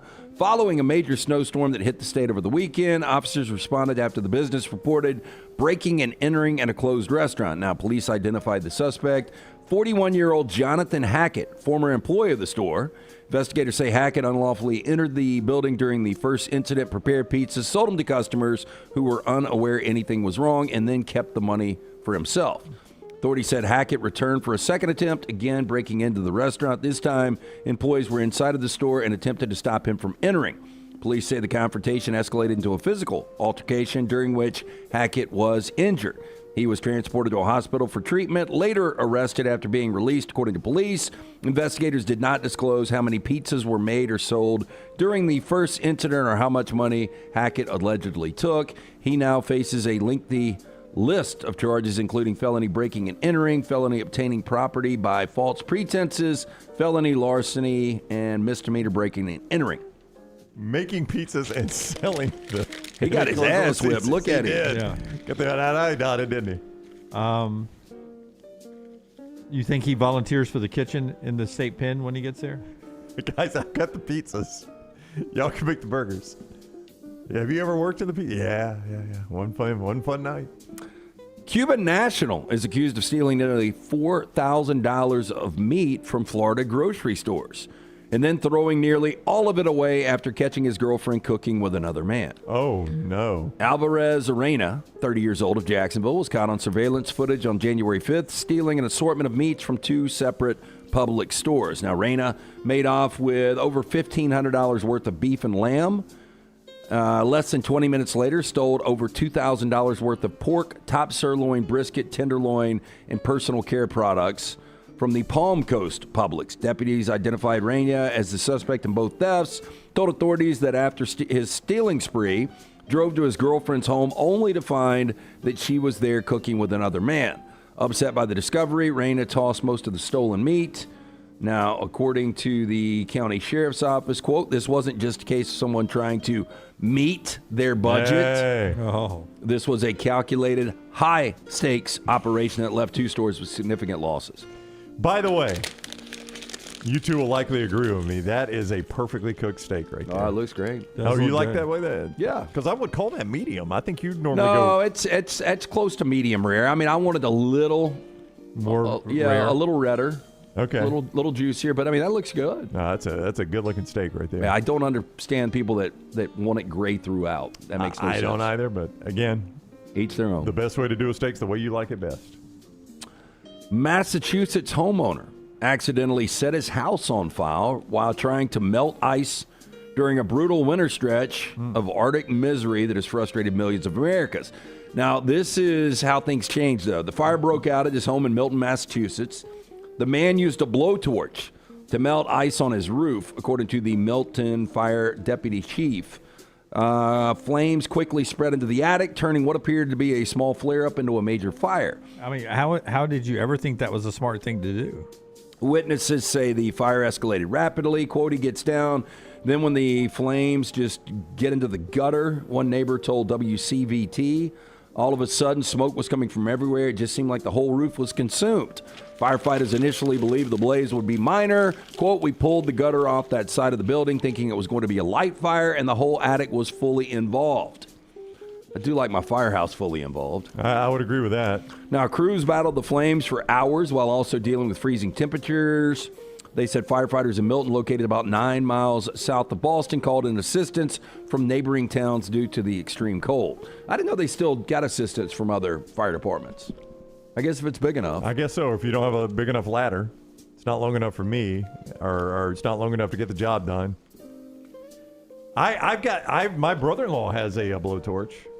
I don't know if you guys know anybody that's got a blowtorch. No, I've got Jack's buddy Ryan Kozlik gave me for Christmas last year. It's almost like a flamethrower to light the fire pit out back. Yeah, this is a little bigger so than you just that, turn yeah. the gas. I mean, but the flame gets pretty Okay, big. I well, mean, maybe it's the same, yeah. I mean, if you wanted to torture somebody with it, you This could. looks like a pressure washer hose, but it's got the big, the big thing on the end. You know what I'm talking about? Or the pressure washer gun, but it's got the big thing on the end. Yeah, And that's it's about the same thing. Okay, Yeah, and you yeah, just you put it like to a propane tank. Yeah. Yeah. Okay. Yeah. Same thing. So Well, it's got the mini propane tank on it. Oh, it's got it on there. Yeah. But it's not like a full-blown Leonardo DiCaprio flamethrower in Once Upon a Time in Hollywood. Yeah. But I guess you can buy those, right? Have you used it? Yeah, I use it all the time. Oh, do you really? Yeah. I mean, when I do a fire pit out I back. would say, like, if I live somewhere where it snowed or ice, A, I would move to somewhere it doesn't snow or ice. But B, I mean, if you got to do your sidewalk and driveway, that is a good way to do it, I would imagine. Not the roof of your house. You're a complete idiot doing that. Seems a little dicey. Yeah. Of course, at the same time, you probably don't think it's flammable with all the moisture. Yeah, but once it cuts through that moisture, to Dunaway's point, it's hitting your shingles. Yep. I mean, those are not designed to withstand a blowtorch. And you dried them out pretty good. Yeah, that's right. Yeah. Story we kind of glossed on yesterday. A TikTok creator in South Florida has gone viral after documenting how he collected, cooked, and ate iguanas that fell from trees during a rare winter cold snap, turning the moment into an educational breakdown of invasive species management. Now, the creator, known on TikTok as Gray Davis, is an environmentalist whose content focuses on, quote, catch and cook videos involving invasive species in Florida. Now, his account surged in early February of 2026 after record-breaking cold front caused green iguanas to become cold-stunned and fell from trees across the state. We talked about this yesterday. When the temperature drops to below 40 degrees, they just shut down and fall out. Now, one of the videos from Davis has amassed 4.6 million views. So he got his desired result there. Now it explains why the reptiles were dropping from the branches during the cold weather. In a follow-up video that has since reached 2.2 million views, Davis shows himself collecting the iguanas and then preparing them as tacos. Now in his viral cooking video, Davis demonstrates how he prepared the iguana meat by boiling it for about an hour to tenderize it, removed the meat from the bone, sauteed it with lime juice and seasonings before assembling the tacos. That does not look good. Now, he also stresses food safety throughout the process, noting that while iguanas are often referred to as chicken of the trees due to their mild flavor, they must be cleaned and cooked thoroughly to avoid illness. Now, our friends at Walk-Ons, I like the gator tacos a lot. Yeah, those are good. That's not like overly exotic. An iguana is next level for me. I've got no desire to eat an iguana taco. Yeah, it's just, if it tastes like chicken, why do I not just eat chicken? Right. Yeah. Unless you just want to say you ate an iguana. Yeah. But see, that's good to mentally store just in case wherever in the world where there's, no chicken and we're in the wild. Yeah. We need to move towards Florida if it's being cold that time of year, and we take advantage of the iguana population at that point. So, yeah, but I wouldn't feel confident that I could properly clean and cook an iguana. Yeah. I didn't realize they were dead when they fell out of the tree. I just thought No, they're not dead. So, why does people... Catatonic state, basically. They're just frozen. But are people not wound up about him killing these things to eat them? There's so many of them. I think they have a... It's overpopulation? Yeah. Certain time of years, they have a limit they can extinguish. Yeah. Huh. I've gone to Florida a lot. I don't think I've ever seen one. I've seen an iguana. I've never seen an iguana in the wild. Me either. I thought I had, but maybe I haven't. Yeah, I haven't. That is Trash Today, brought to you by our friends at Champy's World Famous Fried Chicken, champyschicken.com, Highway 119 in Alabaster. Swing by there and enjoy a great lunch or dinner every day. It's a destination lunch location. It's terrific. We love their hand-cut chicken fingers. We love the Mississippi Delta recipe tamales. They got a little heat to them. We also love taking it home and enjoying the Southern food when we're watching the games, like the big game coming up this weekend. ChampysChicken.com, Highway 119 in Alabaster. Go by and see Sterling and the crew. Speaking of Seahawks and Patriots, if Seahawks win, Mike McDonald will be the first what? He will be the first second-year coach to ever win a Super Bowl. I don't know if that's true or not. Mike McDonald, though, will be the first primary defensive play caller to win a Super Bowl if he wins it. No other guy who's been the primary play caller on defense. That's surprising. Like you've had some offensive guys. Yeah, I thought Parcells or Belichick. I know he's had a lot of high-end, high-profile coordinators, I but guess I thought he was Patricia or one of those other guys. He was not the primary play caller. Yeah. I heard Patricia tell an interesting story about the last time these two teams played in the Super Bowl. Where Marshawn Lynch didn't get the ball. They showed the play again today. It's about the millionth time I've seen it this week. And Dunaway even said, what a dumb call by Pete Carroll. It cost me a lot of money. But Patricia telling the story about how he dealt with that with Belichick. He did not want – I'll get this story messed up. But he didn't want Seattle to know that Belichick was going to call a timeout. So he had to very, surreptitiously – probably a word I shouldn't be using there – ease his way down the sidelines and basically got within earshot of Belichick and covered his mouth like, are you calling timeout? And Belichick, yeah, I'm calling timeout. Like there was a reason he didn't want Seattle to know that Belichick was calling a timeout. I don't know if he was trying to fool him or something like that. But he just walked through his thought process going into that play, and he couldn't, from his angle, he got blocked out, so he couldn't see that it got intercepted. He said, but my lasting memory is if you go back and watch the video, the Seahawk mascot is in the back of the end zone. And he's like, his reaction, he just holds his hands over, or his wings over his head, and he goes down on his knee, and he goes, that's all I could see was the Seahawks reaction. And he goes, it's just emblazoned in my mind. Every time I think about that play, I only see the Seahawk mascot. Tell them the story you told me about the officials. I saw this on TikTok. It was the head official of that game, the white hat, who I recognize his face. He's still doing NFL games, but I can't recall his name. And he's talking with a back judge. So they intercepted the play, but Seattle still had timeouts, right? The Patriots had to push it out there. They had to kill the clock. Yeah. And it was during the ensuing timeout or the changeover or whatever, the white hat walks up to the back judge and is like, can you believe they didn't run Marshawn Lynch there? Like even the head official was like, how do you not run Marshawn Lynch? I think that's exactly what he said. How do you not run Marshawn Lynch in that situation? I mean, it will go down. Like, I don't know another call that will ever top that as far as the worst call in Super Bowl history. No, absolutely. I mean, you had a 1st and goal, and on a 2nd down, you throw the football. Yeah. By the way, for you Saint fans, you will play a game next year in Paris, one of 8 international games. The goal, according to those around the collective bargaining argument that's going to come up in the NFL very soon, is the desire of the NFL owners is to move to an 18-game regular season, which the players are against, and for each franchise to play 1 international game every year, part of your 18-game schedule. Saints play in Paris next year. There's a game in Australia, Brazil, Germany, Spain, and 3 in England. So the goal is to get to 16 international games every year. There's 8 next year. We're getting so much closer. Yeah. Everybody does one every year, but the trade-off is you get one more week of football out of it. I think it's ridiculous. I mean, especially the Melbourne trip this year. I mean, for the Rams, I don't know who they're playing in Melbourne. Maybe I've seen this. I think it is a division rival. But that's a 16-hour flight. You know, it's one thing when you're going East Coast to Europe and you're going 7.5, 8 hours. Yeah. But, I mean, when you're doubling that in the middle of a football season, like, what does that do to you the rest of the year? Yeah. Yep. Do y'all get the buy? Y'all get the buy on the back end of that, right? Oh, we'll see in April, I would assume. Oh, yeah, you have to. You can't make them play the week after. Yeah. And by the way, if you ever wonder, we always joke about our IQ on the show. Maybe we're not the smartest guys in the world. Forrester, do you have that graphic about sarcasm? I sent this to Forrest the other day. It's my second language. It's actually a compliment. Okay. That you can be sarcastic. From mental aspect, being able to instantly respond to something with sarcasm is a sign of a healthy brain. We got a lot of smart people up here. There's an immense amount of sarcasm in this group right here. Well, I've instantly thought, I think the success of our show over the years has always been the quick, sarcastic banter. Yeah, I agree with you on that. Self-deprecation. It does not end with just the 3 of us, though. There are 4 other people up here right now that are pretty sarcastic in their own right. Yeah, I never knew it was a sign of a healthy brain. So next time I'm sarcastic to you guys. Smarter than I thought I was. Remember, that's me just trying to stay healthy. That's right. Jack State, you didn't give me a degree, but I got a sarcastic brain. We're back tomorrow, 9 a.m. Central Time. A new Bama and Bourbon's on its way out, where a little talk of some basketball, a lot of talk of some football and signing day, and all the good bourbon talk. It's all right there with Aaron Suttles and LT on our platform, Bama and Bourbon, coming your way. Until next time, God bless you and God bless America.